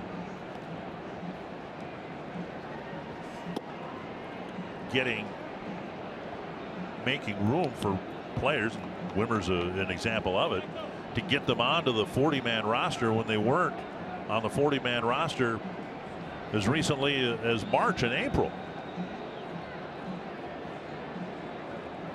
when guys like Trevor May, who has been hurt, some other veterans, Santiago Hughes, have been hurt, and you don't have built-in reinforcements, and you got a juggling act, and that's what the Twins are executing here in this 4-game series. 2-1 to Jackson. Talked to Trevor today. Says it's already been 3 months, and he's very eager to start picking up a baseball in about a month. There's a call, strike 2-2. He did a bullpen session today. He said nothing with a throwing motion, but to keep his legs, you know, in footwork and all that, striding and all that. Run, run, run. That's what you can do when you're rehabbing. I went through it. 2-2. Keep your legs strong. To Austin Jackson. Wimmer's trying to keep the Twins reasonably close. And he strikes out Jackson. Good changeup. Wimmers comes in, strands a couple of runners, but the Indians get 2 more. You're watching Twins baseball presented by State Farm.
To 1, bottom of the 4th inning. Talking to Brian Dozier earlier today, says every clubhouse has your leaders, you have your rookies, but if you are really lucky, you have glue. It's the guy who brings everybody together. For the Twins, he says that's absolutely Eduardo Escobar.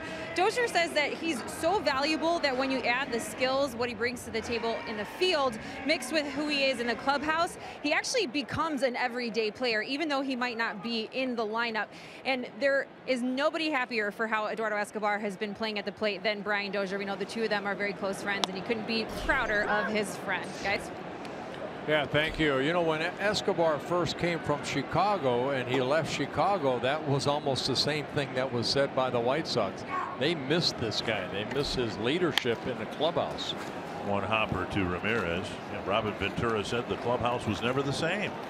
Came to the Twins in the Francisco Liriano trade. Grossman retired quickly to start the bottom of the fourth. Back in 2012. Kenny Vargas will bat.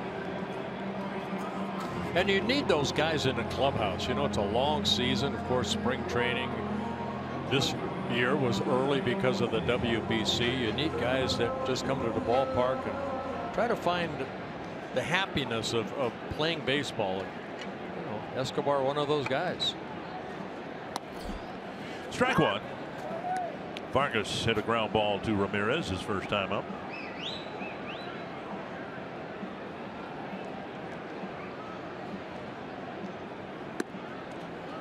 Merritt cruising along. Twins bunched 3 hits together and used an error to score a run in the third. Had the tying run at the plate. Merritt got a big double play grounder. Over the outside corner, 1-2. Twins had a left-handed pitcher, Jim Merritt, back in 65 to 1968. He wasn't an overpowering pitcher, what I remember. 2-2. Merritt reminds me a little bit of Frank Tanana when Tanana's career was coming toward an end. I mean, he was a hard thrower when he was with the Angels and had some surgeries that he kind of became a finesse type pitcher.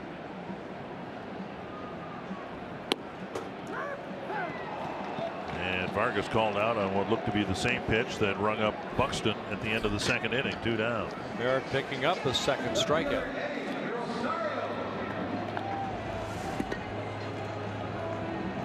That pitch was outside. It wasn't even that close. You can understand why Vargas didn't swing at it. Twins fans, if you can't catch the games on TV, you can stream them live on your mobile device with Fox Sports Go. Download the app and take Fox Sports North and Twins baseball with you wherever you go. Here's Rosario. Hit a smash against Merritt. It deflected to Ramirez, who threw him out on a close play. And there's the outside corner. Strike one.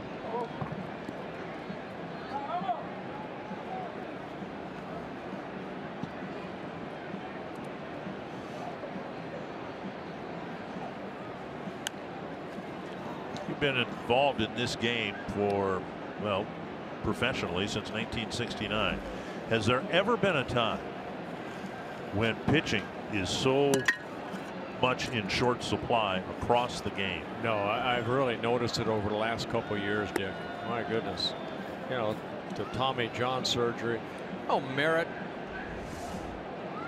as we break down his delivery right here, working off that rubber, pushes off that rubber very nicely. Quick arm that comes through, and a good follow through. Tap foul. Still 1-2 to Rosario. You know what?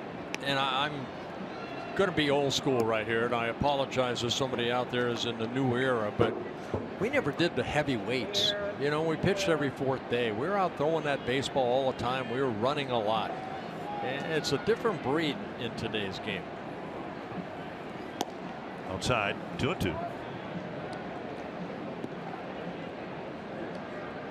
You know, complete games are a thing of the past.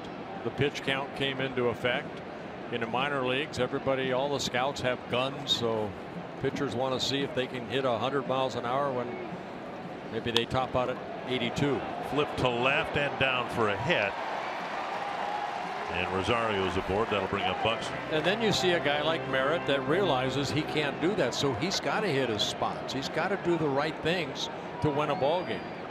He won his first major league game last year against the Kansas City Royals in KC. Worked 5 innings. That's the longest outing he's had at this level, but this is only his second regular season start.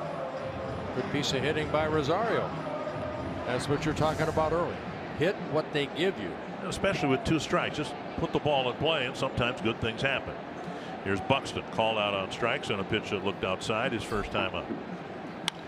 And he strokes it to left, a base hit. So now with 2 outs, the Twins getting some guys on base, and we'll see what Adrianza can do.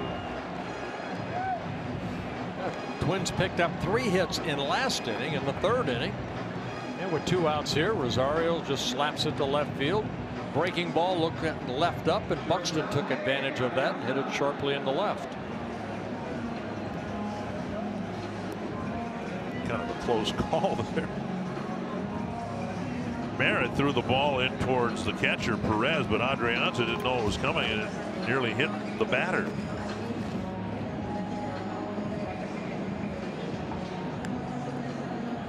Adrianza with a single leading off the 3rd inning.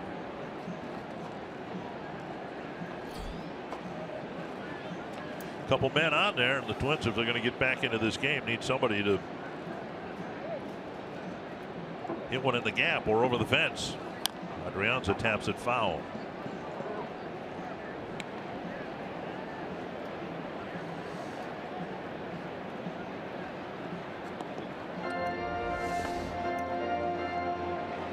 And Adrianza, in fact, the ball may have hit his bat. Merritt said, "Hey, sorry, it's on me."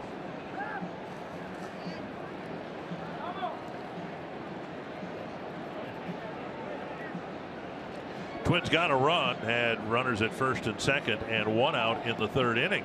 I like to see a gapper right here. Watch Buxton run. Good speed on the base pass.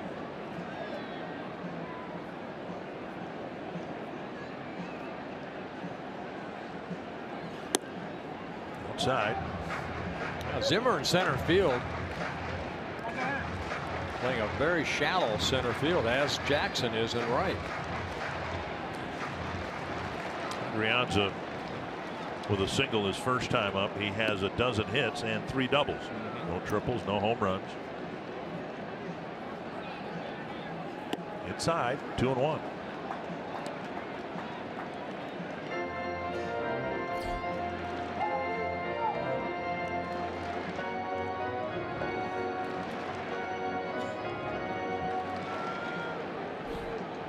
Two and 1 to A-Ray Adrianza.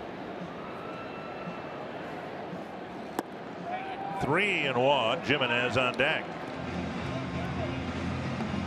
Seems like we've said this a lot lately. Twins are down by a bunch, but it's still early. I think we said that just about every game in the Seattle series, and again last night.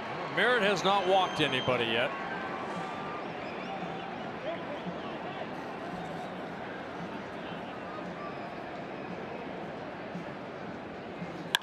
To the gap in left center field, down for a hit.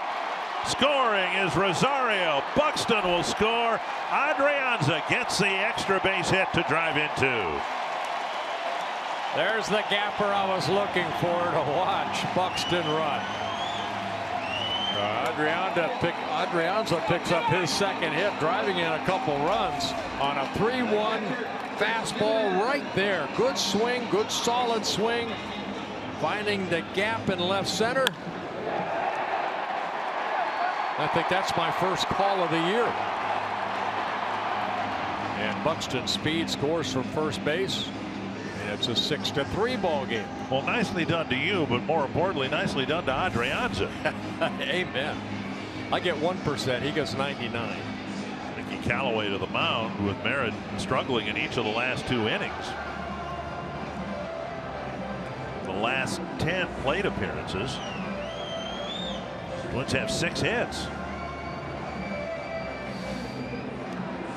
And Jimenez, who kind of had his at bat taken away from him. A check swing bouncer to first. Zach McAllister, part of another very good Cleveland bullpen. The first arm firing up out in left center field. Thursday, of course, Jimenez had his first 2 home run game. Yeah. That coming against the Seattle Mariners. 3-run bomb and then a fly ball just over the wall and left. Hit the foul pole. Going.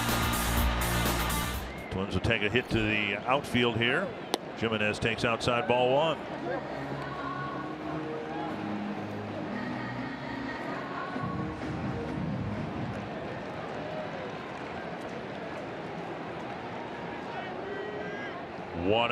in a 6-3 game.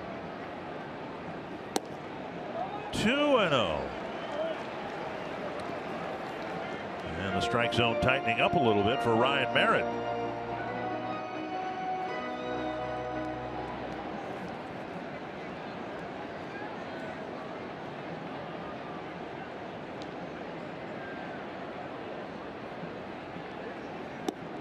There's an off-speed pitch over for a strike.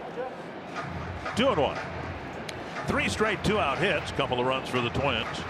Looking for more.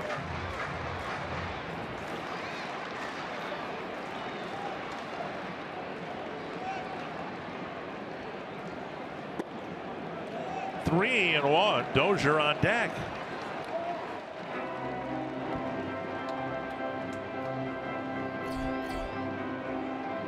This might be the last man Merritt faces, whether he retires Jimenez or not.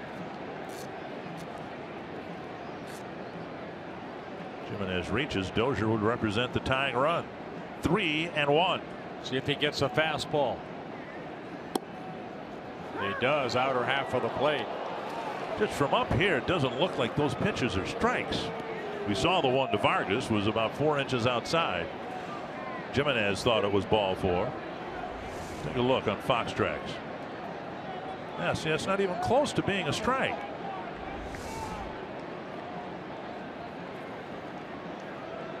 Full count to Jimenez. Sure they're going to go away again. Wrapped to third. And Ramirez fires across to end the inning. But the Twins string 3 hits together after the second out. Back in the ball game at 6-3.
.6-3 ball game. Beautiful afternoon for our Pepsi fans of the game to watch Twins baseball. Beautiful late spring day. And the Twins trying to crawl out of an early deficit. It's 6-3 as we move to the 5th inning. Bradley Zimmer will lead things off. Adrianza at short after a 2-run double. Having a good day at the plate. Single and then that 2-run double. Zimmer, Perez, and Gonzalez facing Alex Wimmers, who finished up the 4th inning and now will be asked to pitch at least through the 5th, maybe even the 6th. There's ball 1. This is an important inning right here, you know. Get back into the ball game. You want your starter to go out there or your pitcher to go out there, put a 0 on the board as quick as possible. Zimmer's driven in 3 of the runs with a 2-run single and an RBI double. And Wimmers misses again, 2-0. Wimmers not on the 40-man roster coming out of spring training. He had a good spring training, but wasn't on the 40-man roster. Had to be put on it to make his first call-up this year. Swing and a miss, 2-1. So he's been back and forth from Rochester to here and back again. And I think the Twins, if they remain in the race and are looking for reinforcements after the All-Star break, the help might come from the AA roster, not the AAA roster. Right. There's some guys there that have helped Jake Mauer win the Northern Division of the Southern League first half championship. Steven Gonsalves was hurt early with some shoulder problems. He's come back. He's pitched pretty well. They got a starter down there, Fernando Romero, that I saw pitch last year in Fort Myers. Got pretty good stuff. He's 6-5 and 12 starts down in AA. Good 3.27 ERA. 71 2/3 innings, 67 hits. Felix Jorge, 7-1 with an ERA of 3. Pulled foul. And the closer down there, John Curtis. Torrey Hunter said he has seen him, and he's been outstanding down there. 24 innings, 12 hits allowed, 34 strikeouts. Unhittable. 0.75 earned run average. Well, now a leadoff walk here in the 5th, issued by Wimmers, and Zimmer's been on board all 3 times. Wimmer's second walk. Join us Saturday, August 5th for the Women's Baseball Experience. Twins clinicians and members of the coaching staff will be providing instruction here at Target Field. Participants will get the full experience of what it's like being a major league player. To learn more and register today, visit twinsbaseball.com/women's clinic.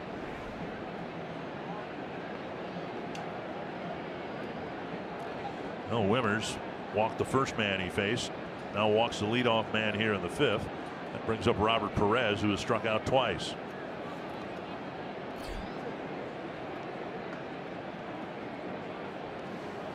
Well, it would help make his day if he could hit a ground ball. Get a double play.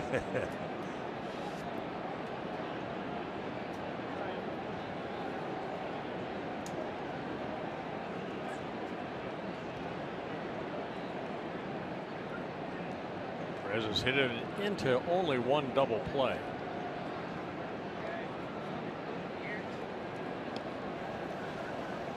The Indians made it to, and again almost won the World Series, showing remarkable depth and resiliency, and that included the catching core. Yan Gomes is clearly a key guy for the Indians, but they had to play most of the season last year without him.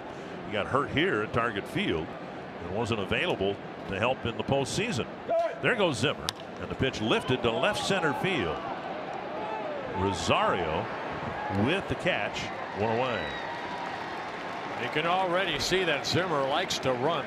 Stole a base in the 1st inning. Got a great jump right there. Except for Perez popped it up the left. In the minor leagues, over 100 stolen bases. There's Gomes. He'll probably catch the nightcap tonight. But even in the pitching department, you know, Salazar wasn't able to help them at all in the postseason last year. And yet there they were, thanks to a great bullpen, almost stealing the World Series from the Cubs. And they pitch out. Zimmer wasn't going. Gonzalez with 2 singles pulled to left field.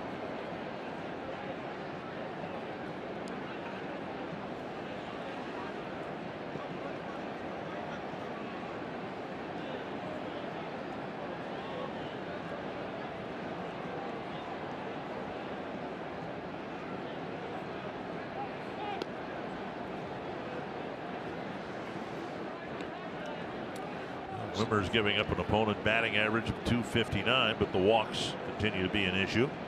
They'll try to pitch around a leadoff walk here in the 5th.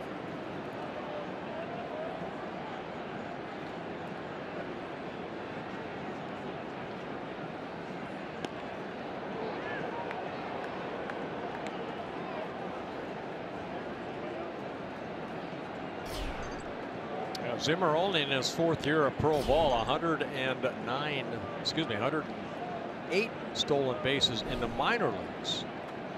And he's 7 out of 8 so far up here.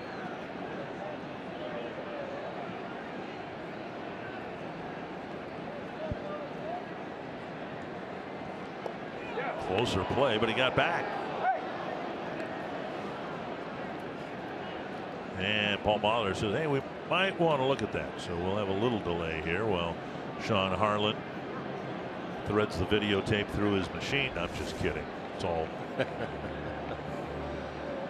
Getting that right hand.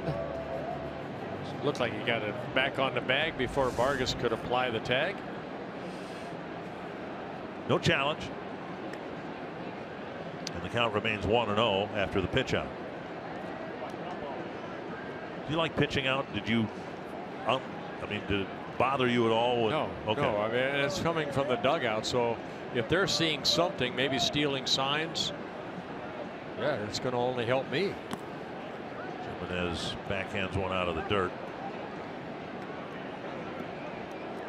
But pitchers are always talking about the importance of throwing strike one. In this case, they called for a pitch out on the first pitch, and now it's 2-0. And what you want to do is get back to 1-1 rather than 2-0.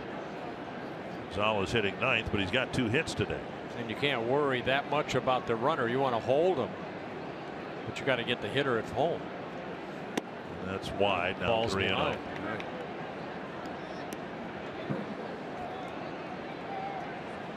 You know, good base stealers. Ricky Henderson was on many times against me, and you know, you throw over, you're wasting your time sometimes, because if he wants to steal, he's going to steal. That'd be a way to speed up the game, wouldn't it? If somebody's going to steal second anyway, just like they do for the intentional pass, just go ahead, make the gesture, go ahead, go to second. Go ahead. We don't have to throw over all the time. Don't waste my time. No, another walk, and Wimmers has walked 3 of the 6 men he's faced. Top of the order now in Kipnis. Kipnis cracked a double off the fence in right his last time up.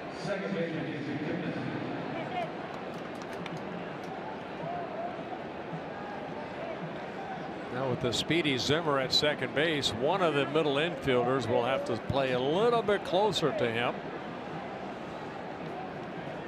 Assuming it's Adrianza that's going to kind of backpedal behind him. Keep him honest. Yep. Try to anyway. Ball 1.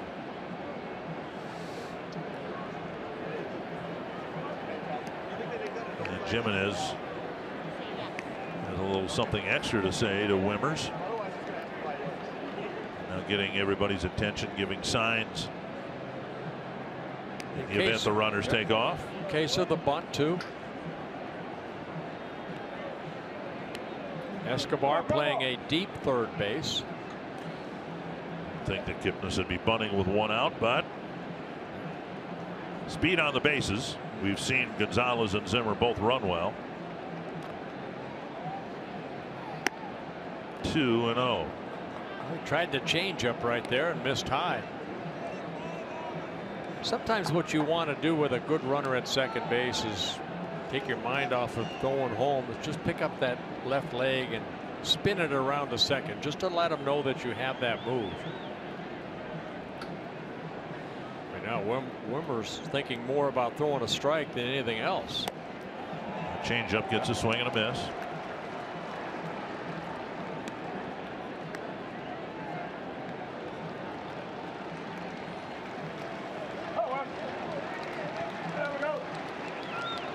Twins had a rally killed earlier today with a double play grounder. Wimmers would love to get one here after issuing a pair of walks.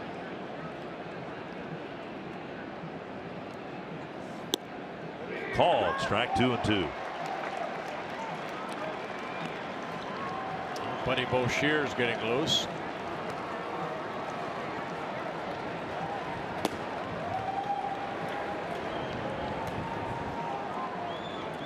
Wimmers has thrown 30 pitches, just 12 strikes.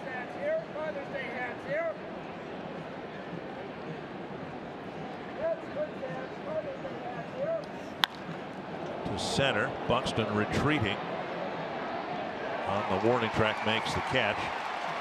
Lead runner Zimmer will go to third base, but now 2 are down. And that'll bring up Daniel Robertson.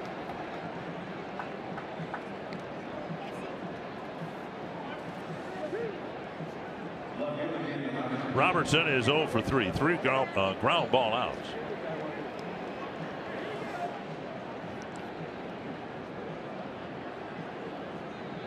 Indians have scored 6 times. They've left 6 men on.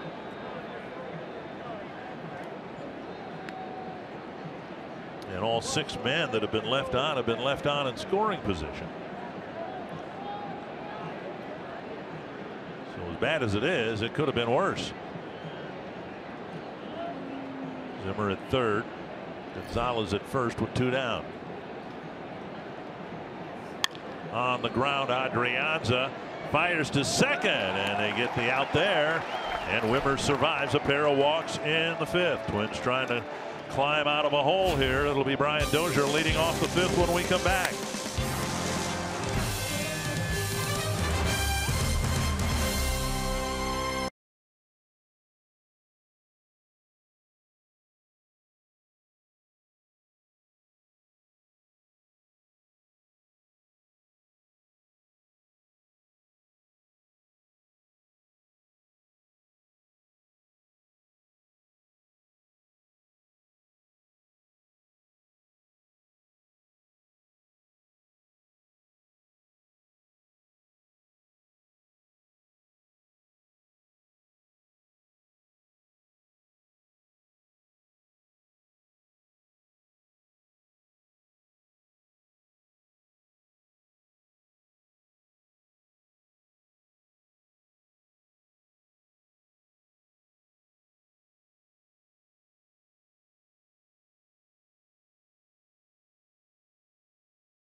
Field. We welcome you now inside the Minnesota Late Lottery winner's circle with the birthday girl. Elizabeth Dale celebrating her 100th birthday today with a huge group of family and friends. I'm here with her son, Lowell. Lowell, this is a very impressive group, and I hear they came in from all over the world. Well, that's basically right. You know, most of us are from southern Minnesota, Rochester, Conger, Albert Lee.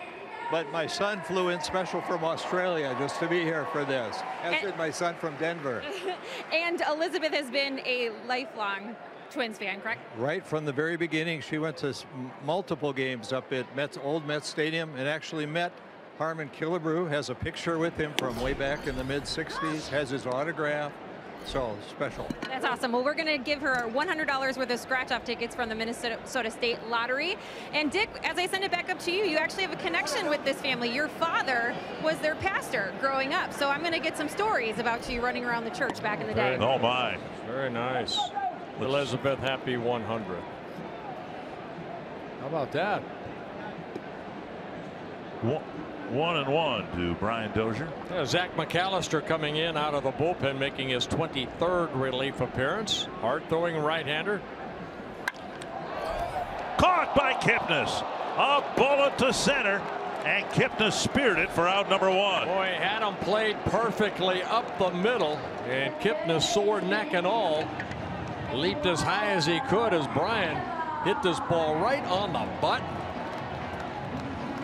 Kipnis leaping up and snaring that line drive. 1 down.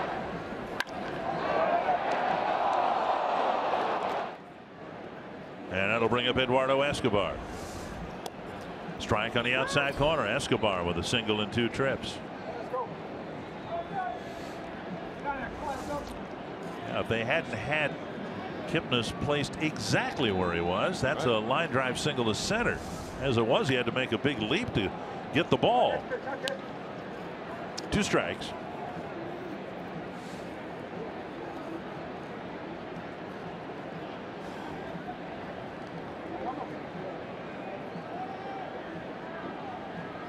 0-2.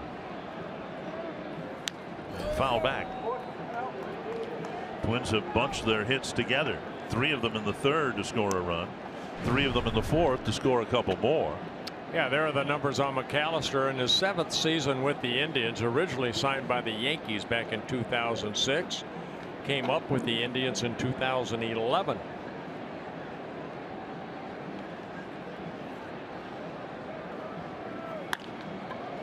Sharply hit. Kipnis with another fine play. 2 down. Backhanding a one-hop smash for the 2nd out.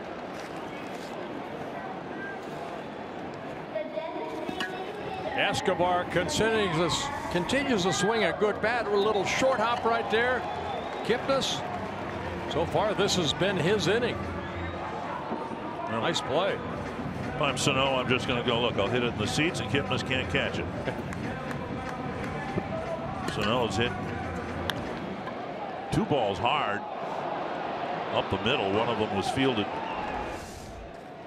and started a double play, but Sano checks his swing. Ball 1.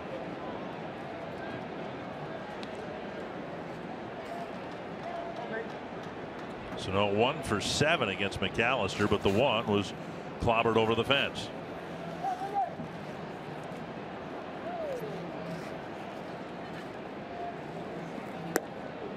Big swing and a miss on the breaking ball. In a good spot, down and away. McAllister, big guy, 6'6", about 240.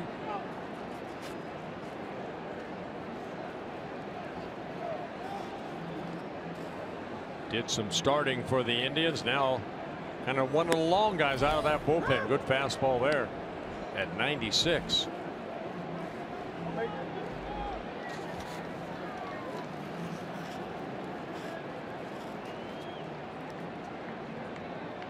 One and 2 to Sano. 2-2. This is kind of the formula that the Indians used a lot in the postseason. They just got 4 innings from their starting pitcher, but yet they've got a 6-3 lead, turning it over to the likes of McAllister, Shaw, Miller, Allen later on, and Sano on 5 pitches on a check swing, strikes out. A 1-2-3 5th, and the inning highlighted by 2 fine plays by Jason Kipnis.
Big story in baseball today. Matt Davidson with another home run.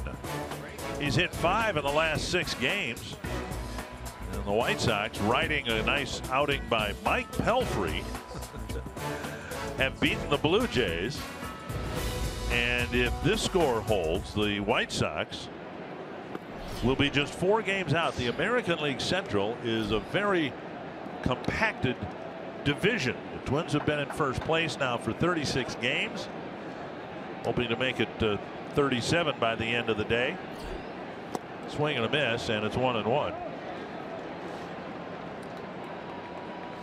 And the Indians hoping to crawl into a first place tie after this game, but look how tight the division is. The Twins are in first place, but if they lose this game, they'll be 4 games out of last place.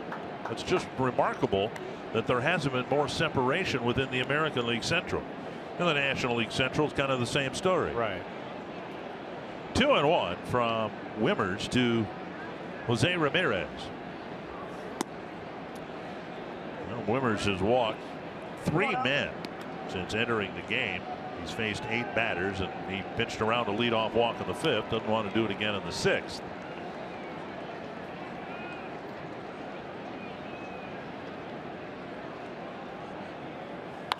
Hit well to right field. And gone, a home run. He fell behind, and he gave a really hot hitter a hittable pitch. And it's a leadoff home run for the Indians. Well, he hit a home run as a right-handed hitter in the 1st inning. Here as a left-handed hitter. He hits his 2nd home run of the ball game, number 11 on the season, and he's driven in 4 of the 7 runs. Paul Molitor's got to make another pitching change. Wimmers is only able to get 5 outs from 10 batters, 9 batters, I guess. Yeah, change up right there. And Ramirez, who in last night's ball game picked up 3 hits, has 3 hits here this afternoon in game 1. Wimmers threw 37 pitches and only 16 strikes, and ultimately falling behind Ramirez cost him and his team a run here, and it'll be Buddy Boshears coming in to pitch to Encarnacion.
A bit confused about what exactly to do. Yeah, what do we do? What do we do? Brothers saying no, you do. no, you throw it.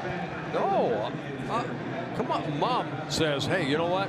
I'll buy you one in a pro shop. Go ahead and throw it by. I would never do that. Are you kidding me? If I had caught somebody's home run ball. But look, they're waving. They're on TV. There you go. Nice job. Well, here's Encarnacion. See if Boshears can throw him strikes. Encarnacion has walked 3 times. Boshears has pitched well since being recalled. Total of 12 innings, making his 9th relief appearance. Giving up only 9 hits with 9 strikeouts, a couple walks. Encarnacion was the first man Wimmers faced, and he walked him to fill first base and then got the next 2 guys. Popped up, and a foul ball out of play, and it's 0-2. Yeah, Buddy Boshears straight over the top fastball, not overpowering, big curveball, and then a changeup.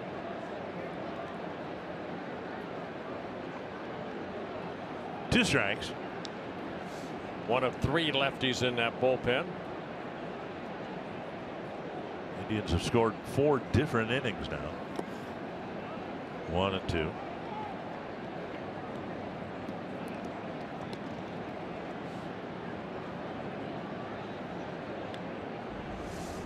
Yeah, Buddy Boucher's kind of working out of the stretch type of delivery. Straight over the top. And that breaking ball right there was just a little bit low. There's a changeup right there. And it's 1 and 2.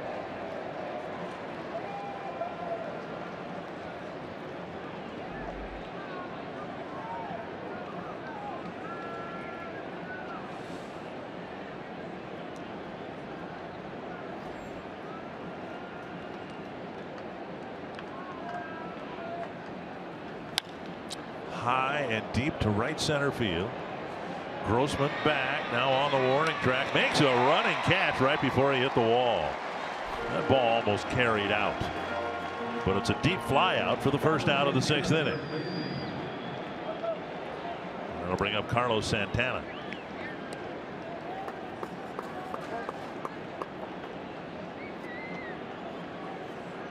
Jimenez out to Boucher's wants Jimenez to come out, say something to him.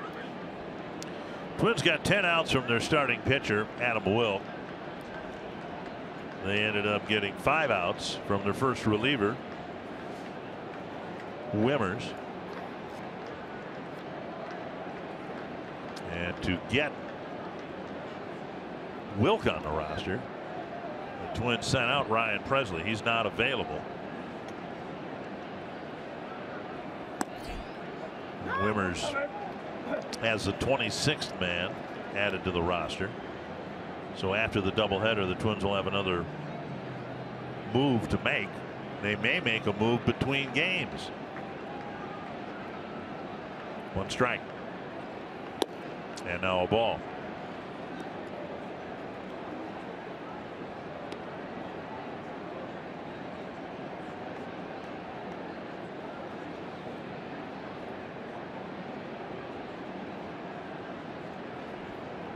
Talking about players changing positions. Ramirez was an outfielder, then a shortstop, then a third baseman. Chisenhall was a third baseman, now moved into the outfield. How about this guy? He was a catcher. He had some concussion issues. They moved him to third base for a while. DH, now settling in at first base. He's doing a good job at really. He was a good receiver, if I remember right, and then did a good job at third. Now over at first. Ooh, where was it? Santana ducked away. It looked like it had the corner, but it's ball 3. After a couple of change-ups and breaking balls, Boucher's wanted to go hard in, and he did, and Santana kind of backed away from him. 3-1.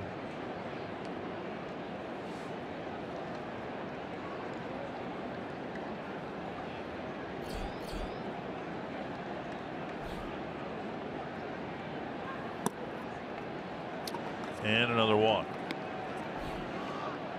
7th walk that the pitching staff has given the Indians here this afternoon. In 5 1/3 innings. Target Field's become the top choice for families throughout Twins territory, celebrating all kinds of special occasions. You can schedule your special event in a fully catered Target Field suite available for groups of 16 to 150 or more. Learn more at twinsbaseball.com/groups to schedule your suite here at Target Field. Here's Austin Jackson outside, ball 1. Jackson drew a walk, hit a fly out to right field, and then struck out to end the 4th.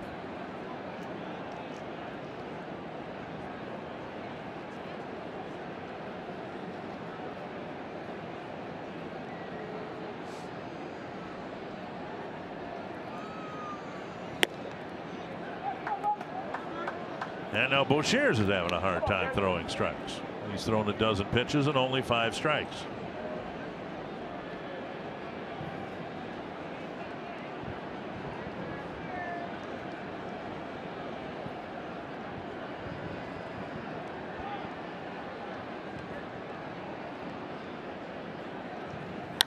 Driven to right, and Grossman will play it on a hop. Rounding second, going to third is Santana. Jackson with a sharp single. Now runners at first and third with one down. Yeah, pitch away. Jackson went with it. Picks up his first hit. And a 10th hit for the Indians. First hit that Boshiers has given up. But runners at first and third with one out.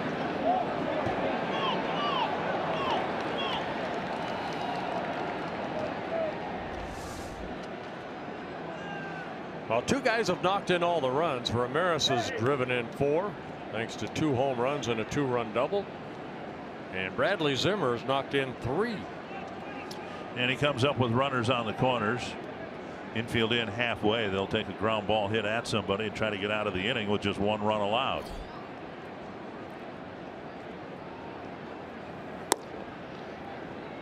Ball 1.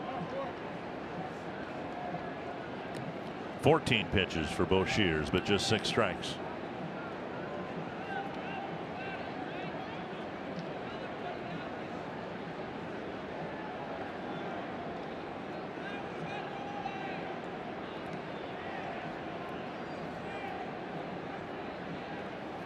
Way out in front. 1-1.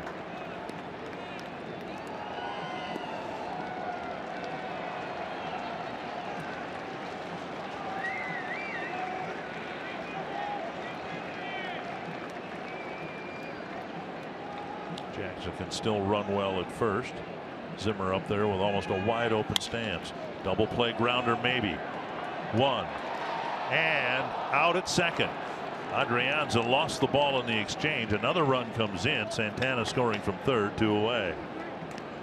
Yeah, probably no chance to get Zimmer at first base, and Adrianza has to come in on the infield side to get that throw from Dozier. So Bryan going to his left, spins, and to throw a little bit on the infield side. And in the exchange, the ball is dropped. So Zimmer picks up an RBI, his 4th of the ball game, and it's 8-3. Here's Roberto Perez. This run, the most recent run scoring, charged to Boshiers because of the walk. And now up and in, ball 1 to Perez. Of the 7 walks, 3 have scored. Tying a career high with the 4 runs batted in. Just in his rookie season. Swing and a miss.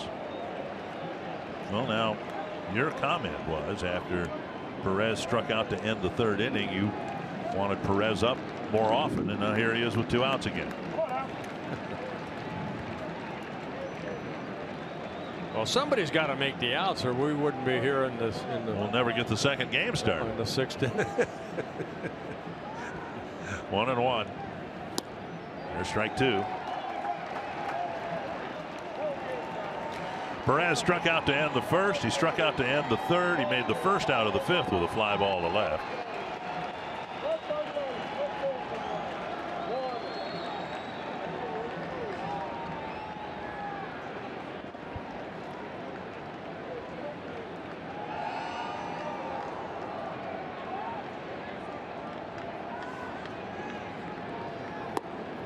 Oh, pretty good pitch. Jimenez thought so too. Shoved the catcher's mitt back toward the pitcher as if to say attaboy. Well, curveball right here, and that's where he wanted a curveball, but Perez didn't go after it. 2-2.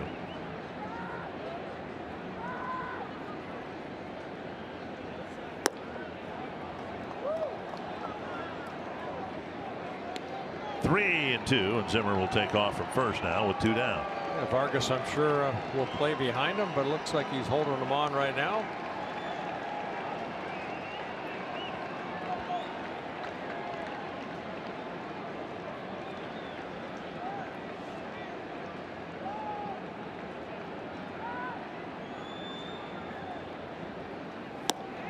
And Perez strikes out to end the 6th.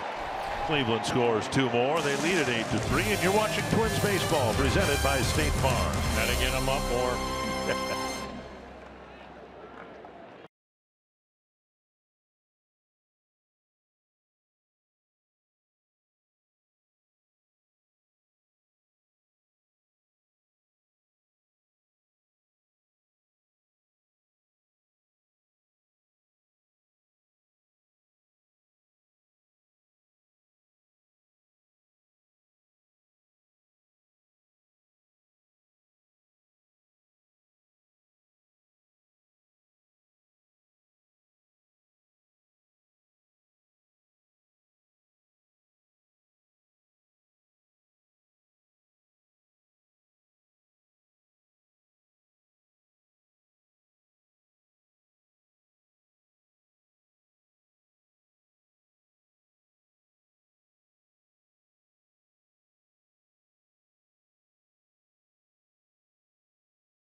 Chevrolet, the #1 selling brand in the Twin Cities.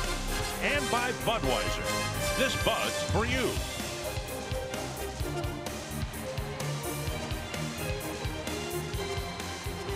(8-3). Twins trying to draw closer, but giving back runs in the top half of the innings. And Robbie Grossman will lead off the 6th against McAllister. McAllister starting his 2nd inning of relief, a 1-2-3 5th inning with a strikeout. Through 12 pitches in that 1st inning, 9 of them strikes. Grossman takes a strike, 1-1.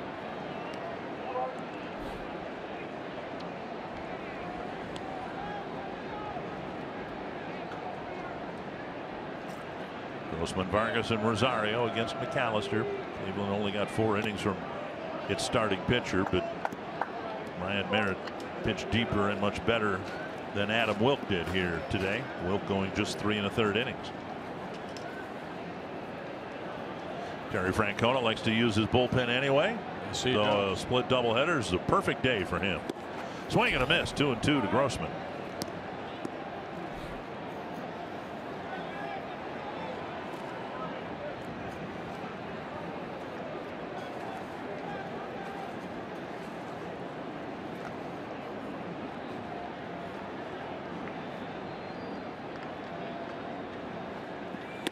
And Grossman swings through a 95-mile-per-hour fastball, 1 down. And McAllister picks up his 2nd straight strikeout. Struck out Sano to end the 5th inning. Vargas is 0 for 2, a grounder to 3rd, and he was called out on strikes. Well, it looked like a fastball had some movement on it, outer half of the plate.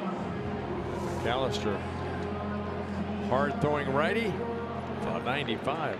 Fox Tracks presented by Carrier. 1 down in the 6th, and now Vargas.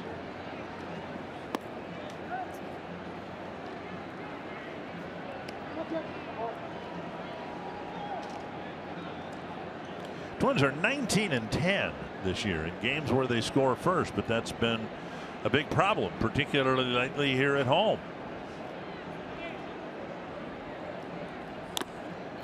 Starting pitching hasn't been very competitive in most of the starts at home lately. The Twins could use a big pick-me-up tonight from Adalberto Mejia. The Twins are 14-21 at home. 1-1 to Vargas, and a ground ball right over the bag, but right to Santana. 2 down.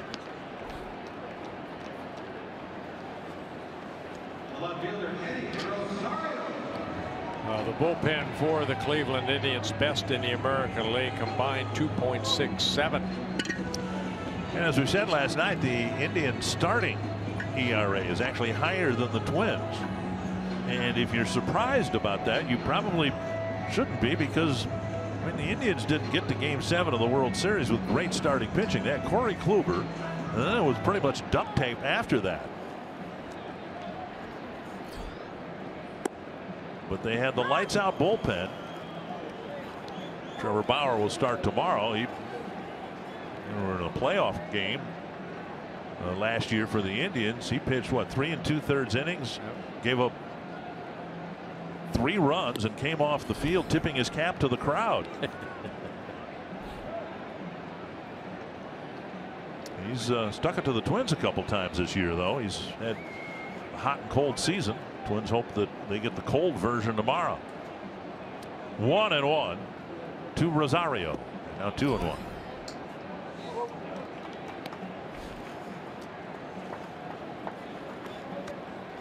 Rosario with a base hit in his last at bat in the 4th inning. Flared a base hit to the left field. Off of the starter Ryan Merritt.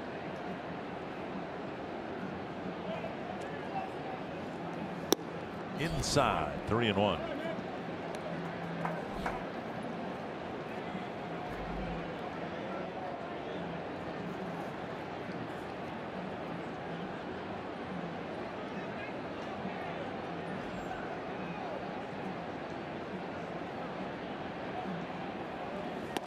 And Rosario takes a walk. Get Buxton to the plate.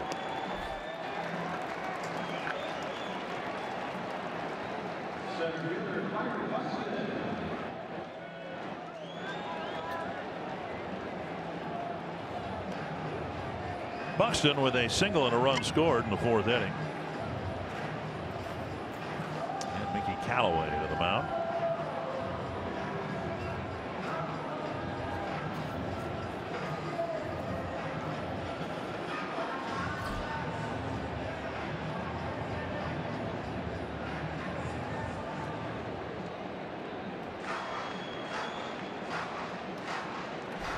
A long afternoon. Game about 2.5 hours old. We're just wrapping up the 6th inning. Second game will start, if this one's finished, around 7 o'clock. 7:10.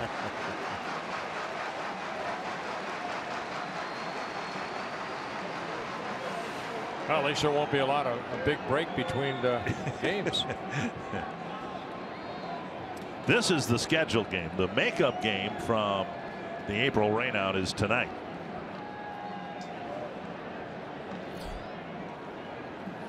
Inside, nearly hit him. Ball 1. And assuming we complete the ball game tonight and the doubleheader, the Twins will be caught up at home. They still have doubleheaders to play in Kansas City 2 weeks from today. That is a foul ball. A crisp foul ball off the bat of Buxton. 1-1. And the other doubleheader will be in Chicago toward the end of August. Boy, that ball didn't miss by much by going over that third base bag.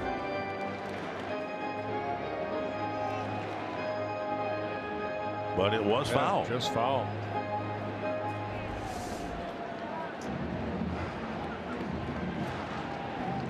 Buxton got a base hit in his last at bat, hit it sharply into left field.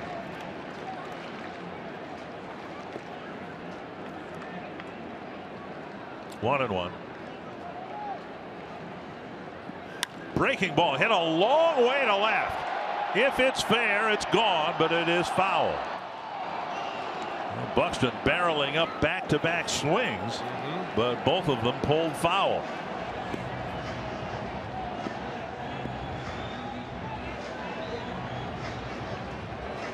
And that's a breaking ball right here. Left up a little bit. Byron put a good swing on it, but it just hooked foul. Just a long strike, right? That's what they say. 1-2. That one fouled, and then hit somebody's equipment down there and came all the way into the second deck. That deflect off of Perez? Sure sounded like it. Yes, that is a baseball. Take a picture of it.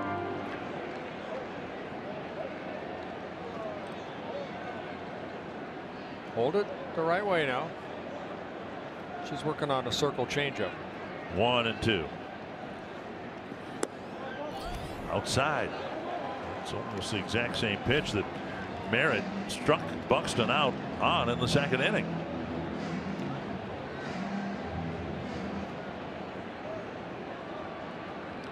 Two and two.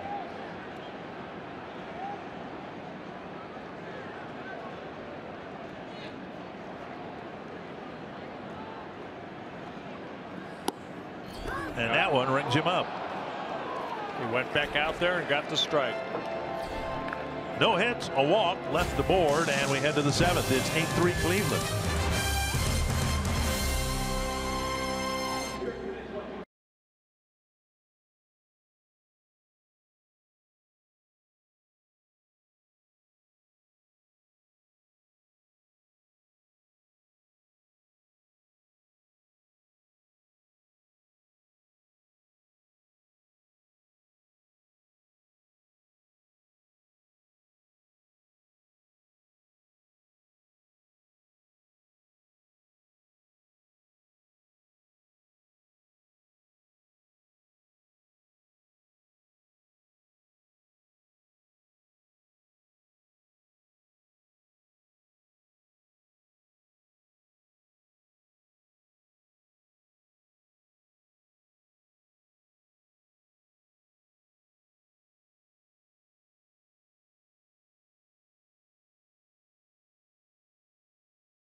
And more first inning damage in this homestand. The Indians doing some damage early. Ramirez's home run made it a 1-0 ball game. Zimmer a 2-run single. Twins were down quickly 3-0. Adrianza in the fourth inning drove in a couple runs with an RB 2-run double. But the Indians and Ramirez with his second home run of the ball game.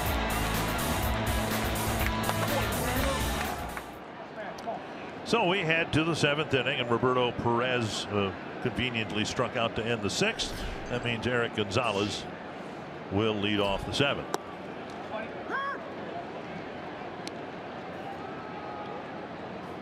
Strike one. Gonzalez with an infield base hit in the second, a base hit in the fourth, and then he walked in his last at bat in the fifth. And now 1-1.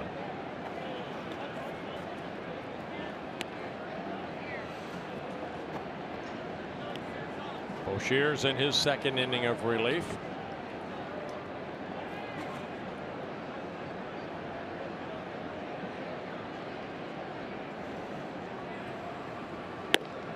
On the outside corner, 1-2. Marvin Hudson definitely calling that ball off the plate a little bit. I think that pitch to Buxton looked like it was a bit outside. Bouncer to short, Adrianza. Over to first, one down. Got rid of it quickly. Well, Gonzalez retired for the first time here this afternoon. And it'll bring up Kipnis.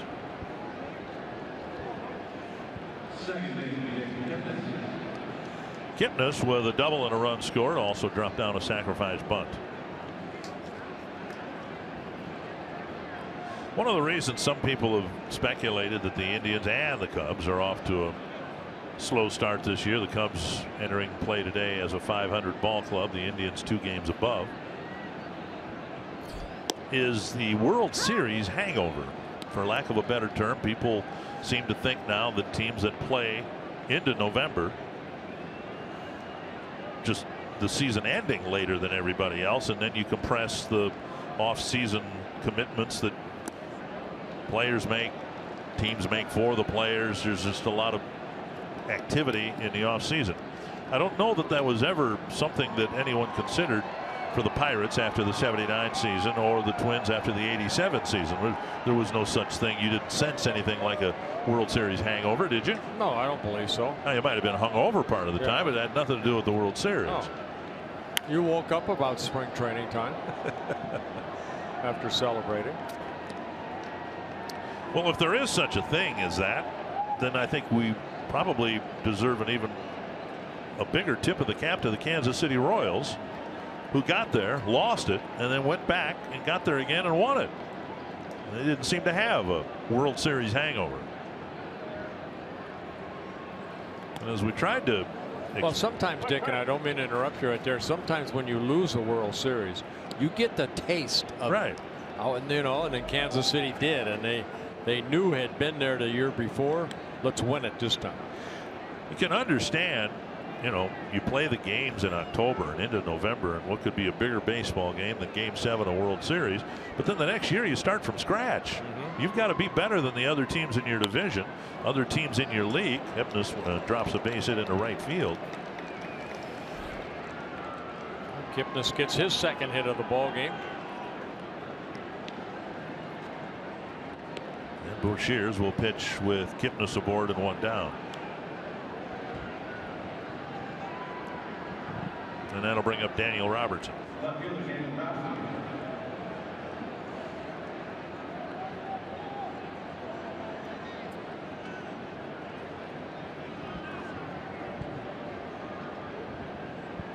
Robertson 0 for 4. 4 ground ball outs. Fastball, strike 1.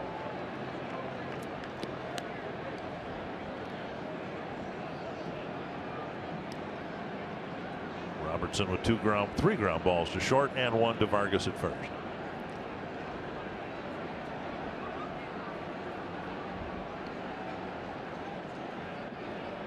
Runner goes.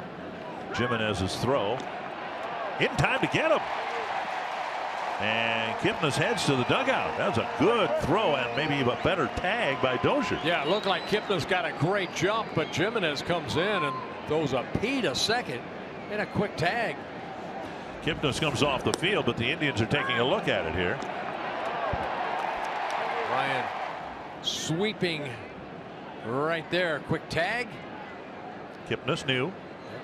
And got him on the knee before the foot hit the bag.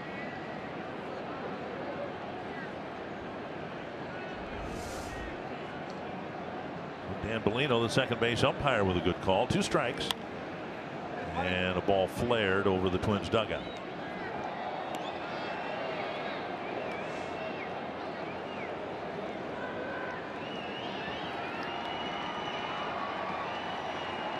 Belisle getting loose. Twins might need, well, almost certainly will need at least 1 more relief pitcher just to get through this game. Down 8-3. They need a big inning. They had plenty of them in the one Seattle game. Oblivious to the score. Hello, baby. Check swing.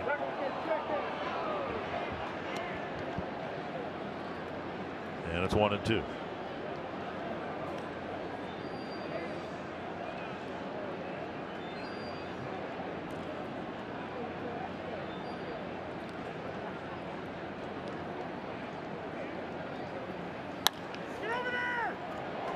Vargas with a nice pickup. He goes to the bag. 3 men back. And a scoreless 7th for Cleveland.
Unlimited break. Mike Pelfrey, 6 very good innings. And Chicago ends up beating Toronto 5-2. Corey Bellinger, who had 3 home runs against the Cleveland Indians, 41st run batted in of the season for the Dodgers. And Trey Turner, 3rd leadoff home run of the season. Nationals lead the Eastern Division by 10 games. They're leading today over the Mets. Nationals have a very comfortable lead over Miami. 10 games out, the Mets 10.5. Buddy Boshears worked a couple innings talking to Neil Allen. We'll see if the bottom of the order can get something going for the Twins. Down 5 runs. Adrianza with a couple of hits, a single and a double, and he takes strike 1. And Brian Shaw out there again. I think he has it in his contract where he has to pitch at least half the games in a season. This is his 33rd relief appearance. He worked in yesterday's ball game, an inning and 2/3 through 21 pitches. Hacked foul. Retired all 5 batters he was asked to get out. The real challenge will be in game 2. Well, he'll come. If the Indians can actually play a game without him. 2 strikes. I mentioned last night, nobody has appeared in more games than Brian Shaw since 2013 when he first came up with the Indians. And Adrianza with a defensive hack stays alive. Indians 9 outs from pulling into a first place tie with the Twins, with the night game coming up tonight.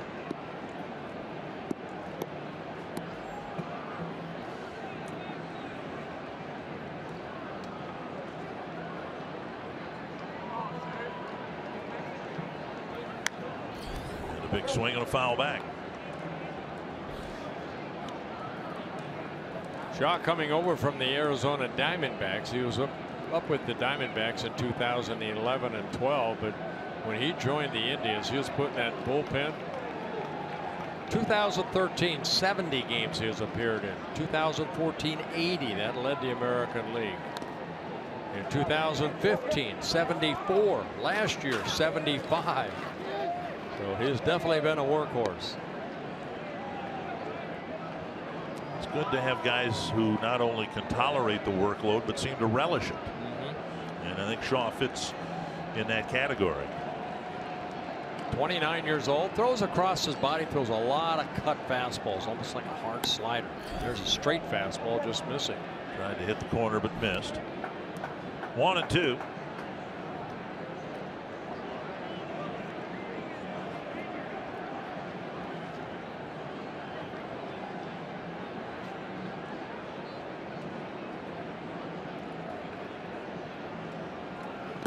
Check swing.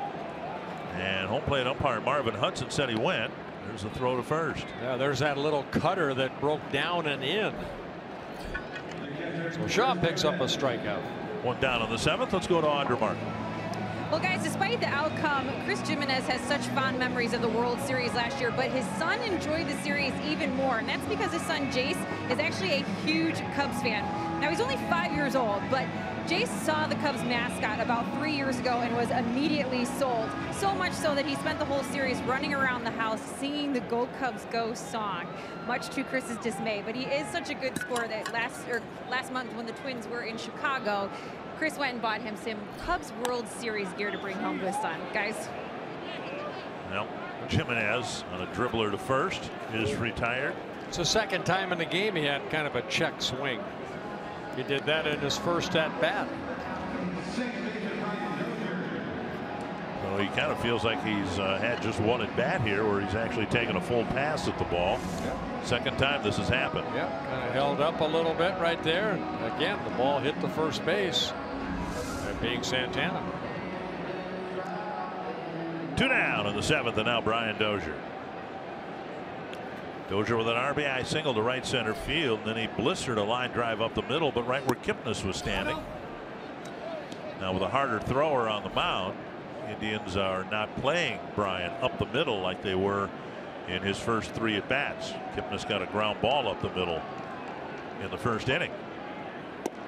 Over the inside corner, 1-1. Brian Dozier still in close contact with Trevor Plouffe, who today, after being designated for assignment the other day, Trevor Plouffe was dealt to the Tampa Bay Rays for cash considerations. So we will see Trevor perhaps when we go to St. Petersburg. It's in September, I believe. It is Labor Day and then beyond.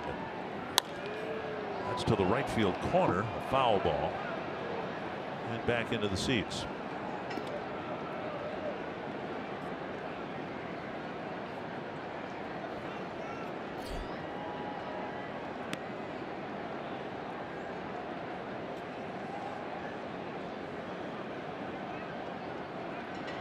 Two and two.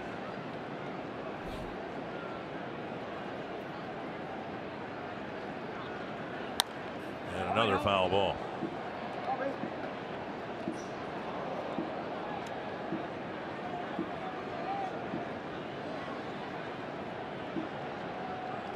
I would guess if the Twins don't turn this game around, McAllister would be the pitcher of record for the Indians in getting the win, since the starter went just 4 innings. McAllister 2 shutout innings. It's the official scorer's discretion that determines these things. Yeah, not too often does Terry Francona go with Shaw more than 1 inning. Right.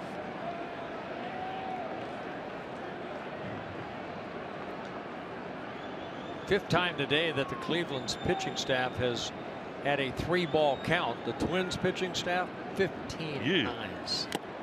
Foul tip. Perez hangs on, and that wraps up a 1-2-3 7th. You're watching Twins baseball presented by State Farm.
With your Mall of America Studio Sports Update. Don't go anywhere because there's more Twins baseball on Fox Sports North tonight. Join us for Game 2 of this doubleheader. The Twins and the Cleveland Indians. Our Game 2 coverage begins at 6:30 on Fox Sports North. 8-3 the score here. The Indians are threatening to go 5-0 against the Twins here at Target Field. When the series played at Cleveland earlier this year, the Twins took 2 out of 3 there. So there has been no home field advantage in this season series. Matt Belisle coming into the ball game. He last worked on Wednesday, a shutout inning against the Seattle Mariners, making his 28th relief appearance. Ramirez fouls it back. Yeah, Ramirez with 2 home runs as a right-handed hitter in the 1st inning, a left-handed hitter in the 6th inning. First time in his young career he's had a home run in the same game from both sides of the plate. 9th Indian to do it. 11th overall, 11th time that it's happened. Lindor did it a couple of years ago. 1 down. And that'll bring up Encarnacion. Encarnacion has walked 3 times and hit a warning track fly ball to right.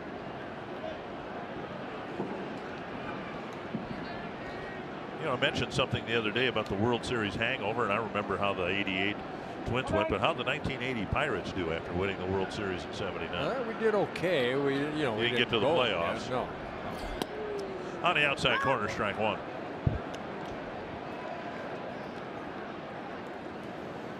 It's tough to repeat. Well, we tried to make the point last night that the Indians is ball flared behind first. That drops for a hit, and Encarnacion will be satisfied with a stand-up single. A 1-out hit here in the 8th inning. That the Indians really aren't far off their pace of last year. They're just 3 games behind their pace of last year. Take a look at the pitch. Little flare down that right field line. Encarnacion picks up his first hit. It'll bring up Santana.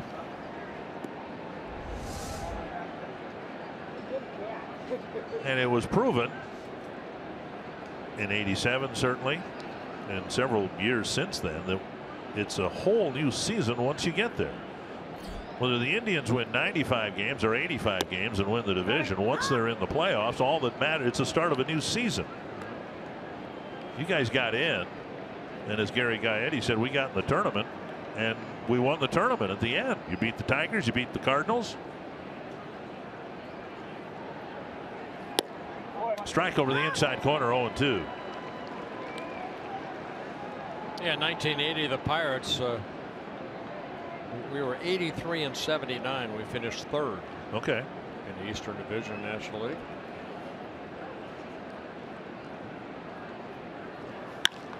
To left field and fairly deep, but Rosario's there for the catch, 2 away.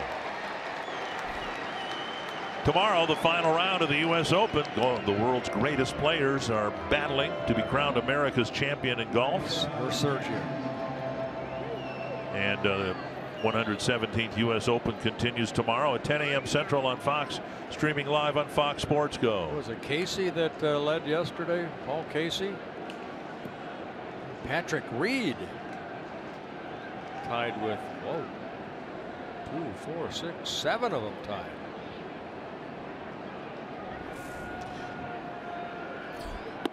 Lonnie told Garcia, Sergio Garcia's -2, so he's going to have a good day tomorrow. Lonnie Chisenhall hitting for Austin Jackson. Nice pickup by Vargas, and they'll go to the bag to end the inning. So Chisenhall, Cleveland's deluxe pinch hitter, robbed of a hit by Vargas.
Stick with us after the game for Twins Live, presented by CenturyLink. Roy Smalley and Anthony LaPanta will take a look at how Jose Ramirez continues to rake in the runs for the Indians. We'll also take a look at how Adrianza was the bit of pop for the Minnesota Twins today, and we'll give you a preview for Game 2 that's coming up in just a few hours. We'll see you on Twins Live, presented by CenturyLink, right after the game. Guys? All right, thank you, Audra. Bottom of the 8th. Twins trying to make a little noise against this lockdown bullpen the Indians have had the last few years. Twins haven't had a hit since Adrianza's 2-run double in the 4th.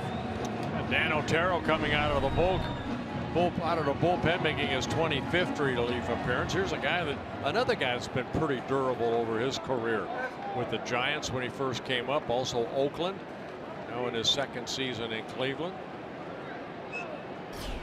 Escobar takes down and away, ball 1. Escobar 1 for 3.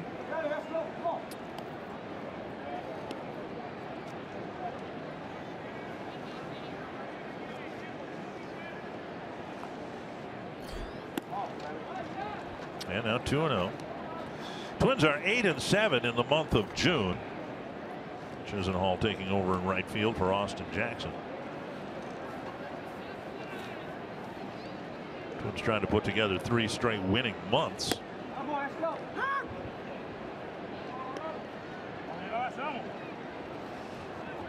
Otero with a good sinking fastball. That last pitch to changeup. Hard breaking ball.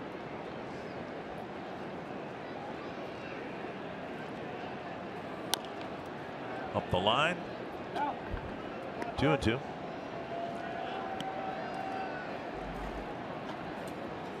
We're seeing on a more regular basis the other team scoring 7-8 runs a game. It's hard to come back and win those ball games. The Twins would like to get back to the type of games they played in April, but it's hard to do that because the rotation is minus Phil Hughes and Hector Santiago. They were in the rotation in the month of April. Santiago was pitching really well. He had a bullpen session today, and under the assumption everything went fine, Hector said his arm feels a whole lot better and stronger. We would expect Santiago to move back into the rotation here, perhaps as early as the Chicago series. Sad to say what the Twin staff has looked like, what they did look like last year, and that's not good. Just say that again. The staff right now looks like the staff we had last year. Fly ball. Struggling. A lot of starters not going deep into the ball game. Bullpen overused. 1 down. That'll bring up Sano. Did I say it better that time? You probably said it the exact same way, but it registered this time. Going ding ding. Yep. July 6th is Game of Thrones night at Target Field. A limited number of Game of Thrones theme night ticket packages are available. They include a game ticket, a Sano King of the North t-shirt, and a chance to sit on the Iron Throne. Oh, boy. They do that every day. It'd be cold, wouldn't it? Go to twinsbaseball.com/GOT to learn more about the Game of Thrones theme night offer. An Iron Throne. El Sano retired on a fly to center, 2 away. I call that area my library. Here is Robbie Grossman. Twins would like to see Grossman's bat pick up. Maybe for Robbie, given the type of hitter that he is, it would be a signal of a rebound if he started drawing some walks. But he's in a bit of a slump at the plate. Outside, ball 1.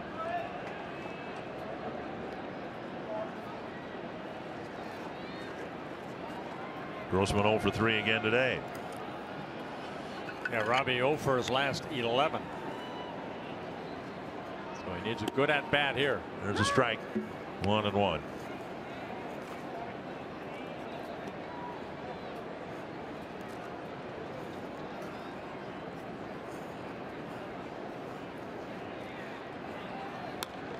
Chipped foul. We see more and more swings like that where it just seems like Robbie's timing is off. Yeah, it's such a long season. You go through the good and the bad, and you have to struggle through situations like Robbie's going through right now, just making good solid contact. Sometimes I'm sure hitters start feeling for the ball, and then you take a pitch inside and you strike out for the 2nd time in the game. Otero has a 1-2-3-8.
The Indians in front again. They struck early, 3 first-inning runs, and they have kind of coasted since then. Bradley Zimmer facing Matt Belisle, and the first pitch driven foul down the left field line. Well, again, 2 players for the Indians have knocked in all 8 runs. Ramirez with 4 runs batted in, and Zimmer has tied a career high with the 4 runs batted in here in game 1. Twins have a pull shift on for Zimmer. He's got the whole left side of the infield to himself, particularly the grass between home plate and third base. Don't know if he can bunt. We know he can run. Don't know that he'd be smart to try to bunt here with a 5-run lead. But last night, Jason Kipnis, when the score was 8-0 in the 6th inning,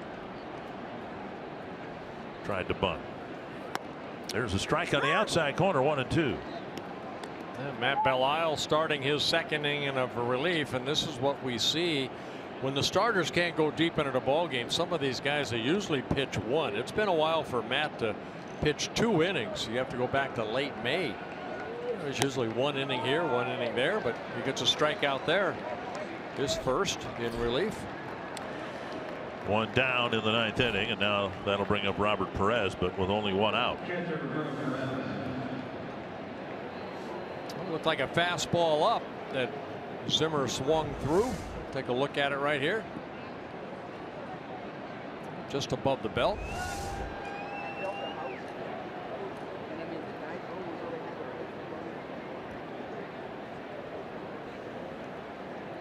Perez 0 for 4 with 3 strikeouts. He's ended an inning 3 times with strikeouts. Strike 1. Good slider right there by Matt.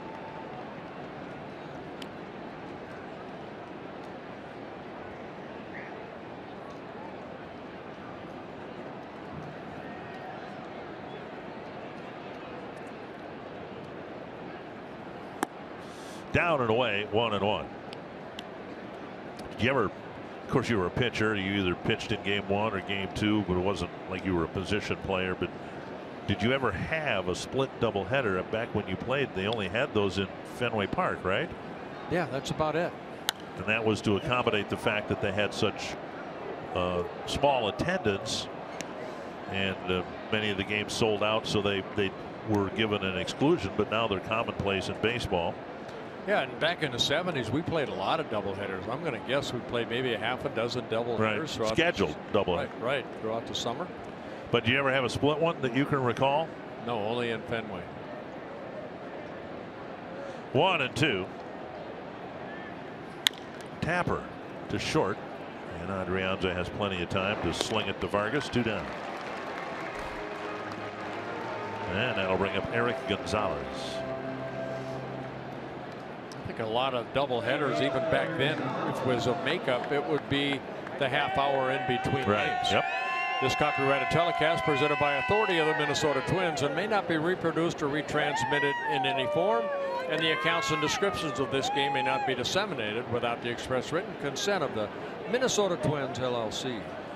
One of my great experiences as a baseball fan, a spectator, came on the 4th of July years ago at Met Stadium. It was the Twins and the Indians, and in the nightcap, Rod Carew hit a grand slam. And you know, back then I was at college, I didn't have any money, so the idea of going to 2 games for one price. Yeah. Base hit to right field. It is the 4th time this afternoon that Gonzalez has gotten on base, 3 times with a single.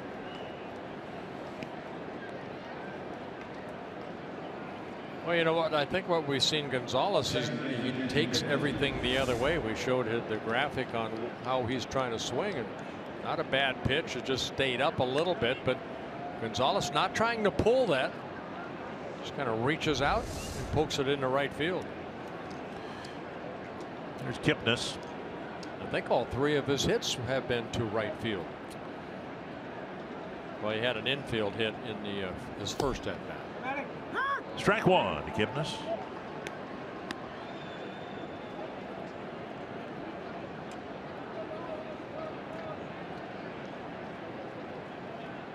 Kipnis 2 of the 13 hits the Indians have put up.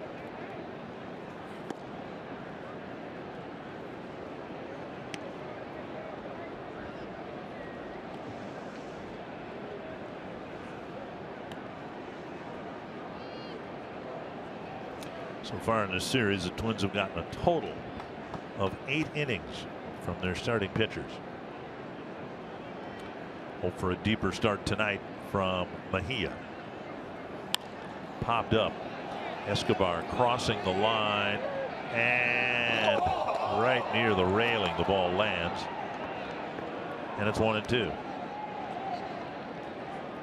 With the shift on, Escobar had a long run, and he needed one more step to get there. Yeah, about the only thing he could have done right there is dive, and then you were right into that camera well area.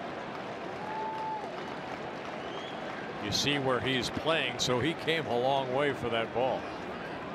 Basically playing it short.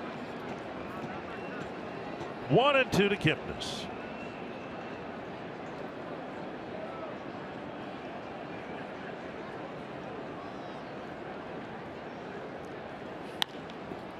To right field, and Grossman won't get there. Fields bobbles the second hop. Now they're going to wave the runner around because of that, and the Indians will get another run. Grossman tried to backhand it, but he didn't gather it in. And Gonzalez, with 2 outs, off on the crack of the bat, will score what should be an unearned run. Yeah, unearned run right here. It's a ball in. Kipnis picking up his 3rd hit on his 2nd double. Robbie going over there, and then the ball hitting his glove and bouncing away. By the time he could get it back in, Gonzalez scores from first base. He scores for the 2nd time in the game. Right now it would be ruled an unearned run, but if Robertson gets his first hit, it would be an earned run. 5 ground ball outs so far for Daniel Robertson. Grossman will get the air, his 3rd of the year, and no RBI for Kipnis on that double.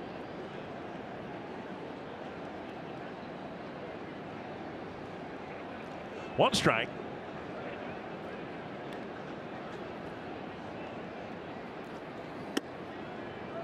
Up and in. Indians scoring runs in innings 1, 3, 4, 5, 6, and now 9.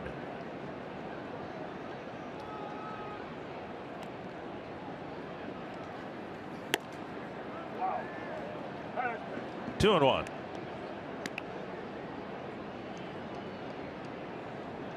Twins will face right-hander Mike Clevenger in the nightcap.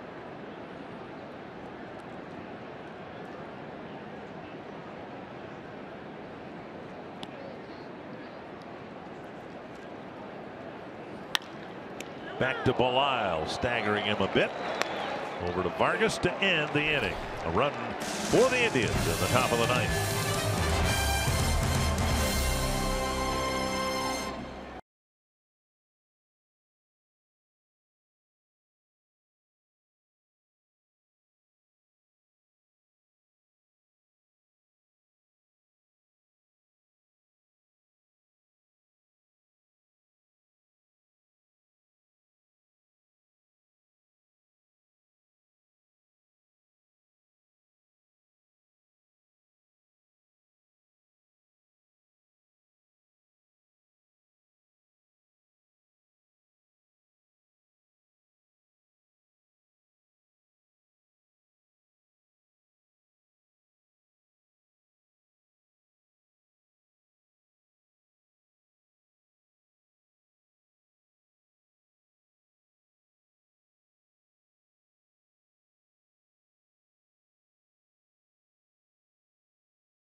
Four to the guy on the left, four to the guy on the right. Yeah, again, Ramirez hitting a home run as a right-handed and left-handed hitter for the first time in his career. There's game 2 starters. Another left-hander for the Twins, Adalberto Mejia, and right-hander Mike Clevenger. Yeah, Twins have had some success against Clevenger. You know, he's a couple stints with the Indians. Mejia's coming off a bad start, but prior to that, he was being pretty consistent. He'll be facing the Indians for the first time in his career. Young career. Twins faced Clevenger earlier this year. Had some control issues. And Clevenger was a guy who won the final game of that 4-game series when the Twins were in Cleveland. And they were just obliterating the Cleveland pitching staff. It was Hector Santiago's Twins debut, and he got some early run support, pitched pretty well against the Twins. We'll see what happens tonight. 1-1 and back to the mound, and Otero with the flip. One away.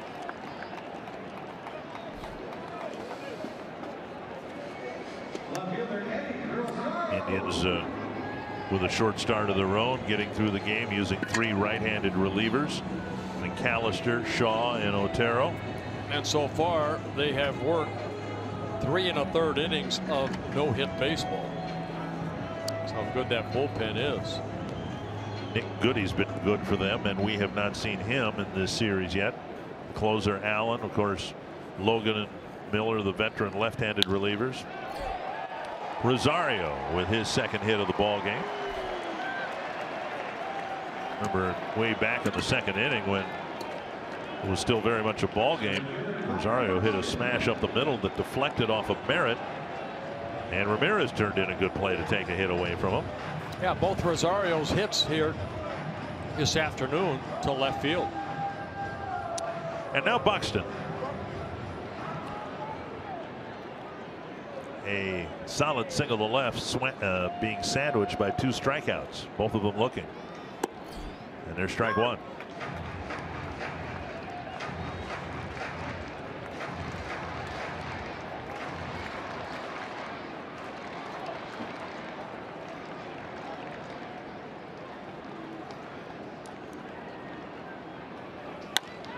Crack foul, 2 strikes.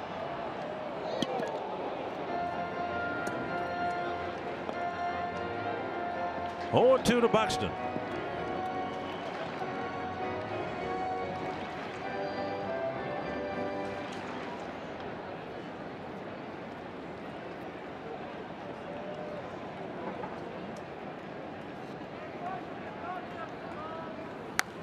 And another foul.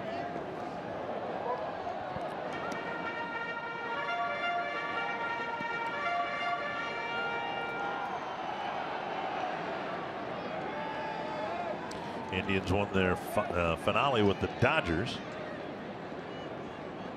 and are on the verge of winning the first two here in Minnesota. And again on the outside corner. Good pitch by Otero. He picks up his second strikeout. Third time that Byron's been struck out with essentially the same pitch. And that'll bring up Adrianza with a single and a double. A couple of runs batted in.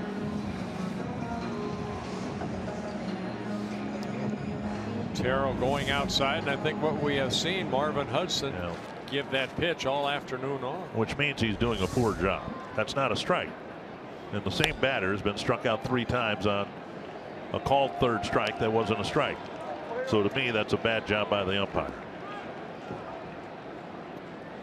But credit Perez behind the plate. They're working it. Sure, if the guy's going to give it to you. Exactly. But to say that he's giving the outside corner is being kind to the umpire. Just a little wider corner. 1-1. Doesn't make him a bad guy. Well, but just because he calls strikes in the first game of a split doubleheader.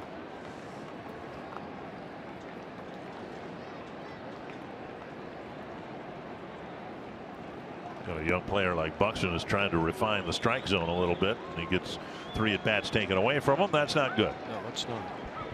2-1. 3-1 with Jimenez on deck.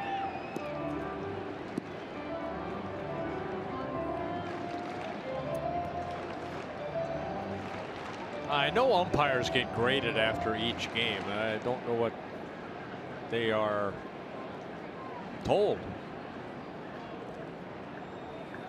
You know what I mean? Yeah. I mean, are they told, hey, you know, your strike zone today was very inconsistent? Do they get a penalty? No. The reward for being a good umpire, postseason assignments. 3-2 to Adrianza. Twins down to their last strike. What if you're an umpire and you just don't really want to do postseason? Then you should find another line of work. Hey, I did a great job, but I'll pass. Yeah. Find somebody else. I'm going to be in a duck blind. But I'll be listening to it on radio. 3-2 to A-Ray Adrianza. To center, and Zimmer makes the catch. And the Indians again this afternoon strike early, and they're now 5-0 against the Twins here at Target Field. Well, it comes down to starting pitching, and the Twins did not have that here this afternoon. It's kind of been the story. We've had 6 games in this homestand, Anthony, and the Twins have scored first in just 1 of the 6 games. Their struggles against Cleveland continue. The Indians have outscored them 37-11 and 5 head-to-head wins here at Target Field. Minnesota will try to split the doubleheader tonight. We'll preview that. We'll look at how the bullpen for Cleveland was brilliant today. Hear from the manager, Paul Molitor, all next on Twins Live.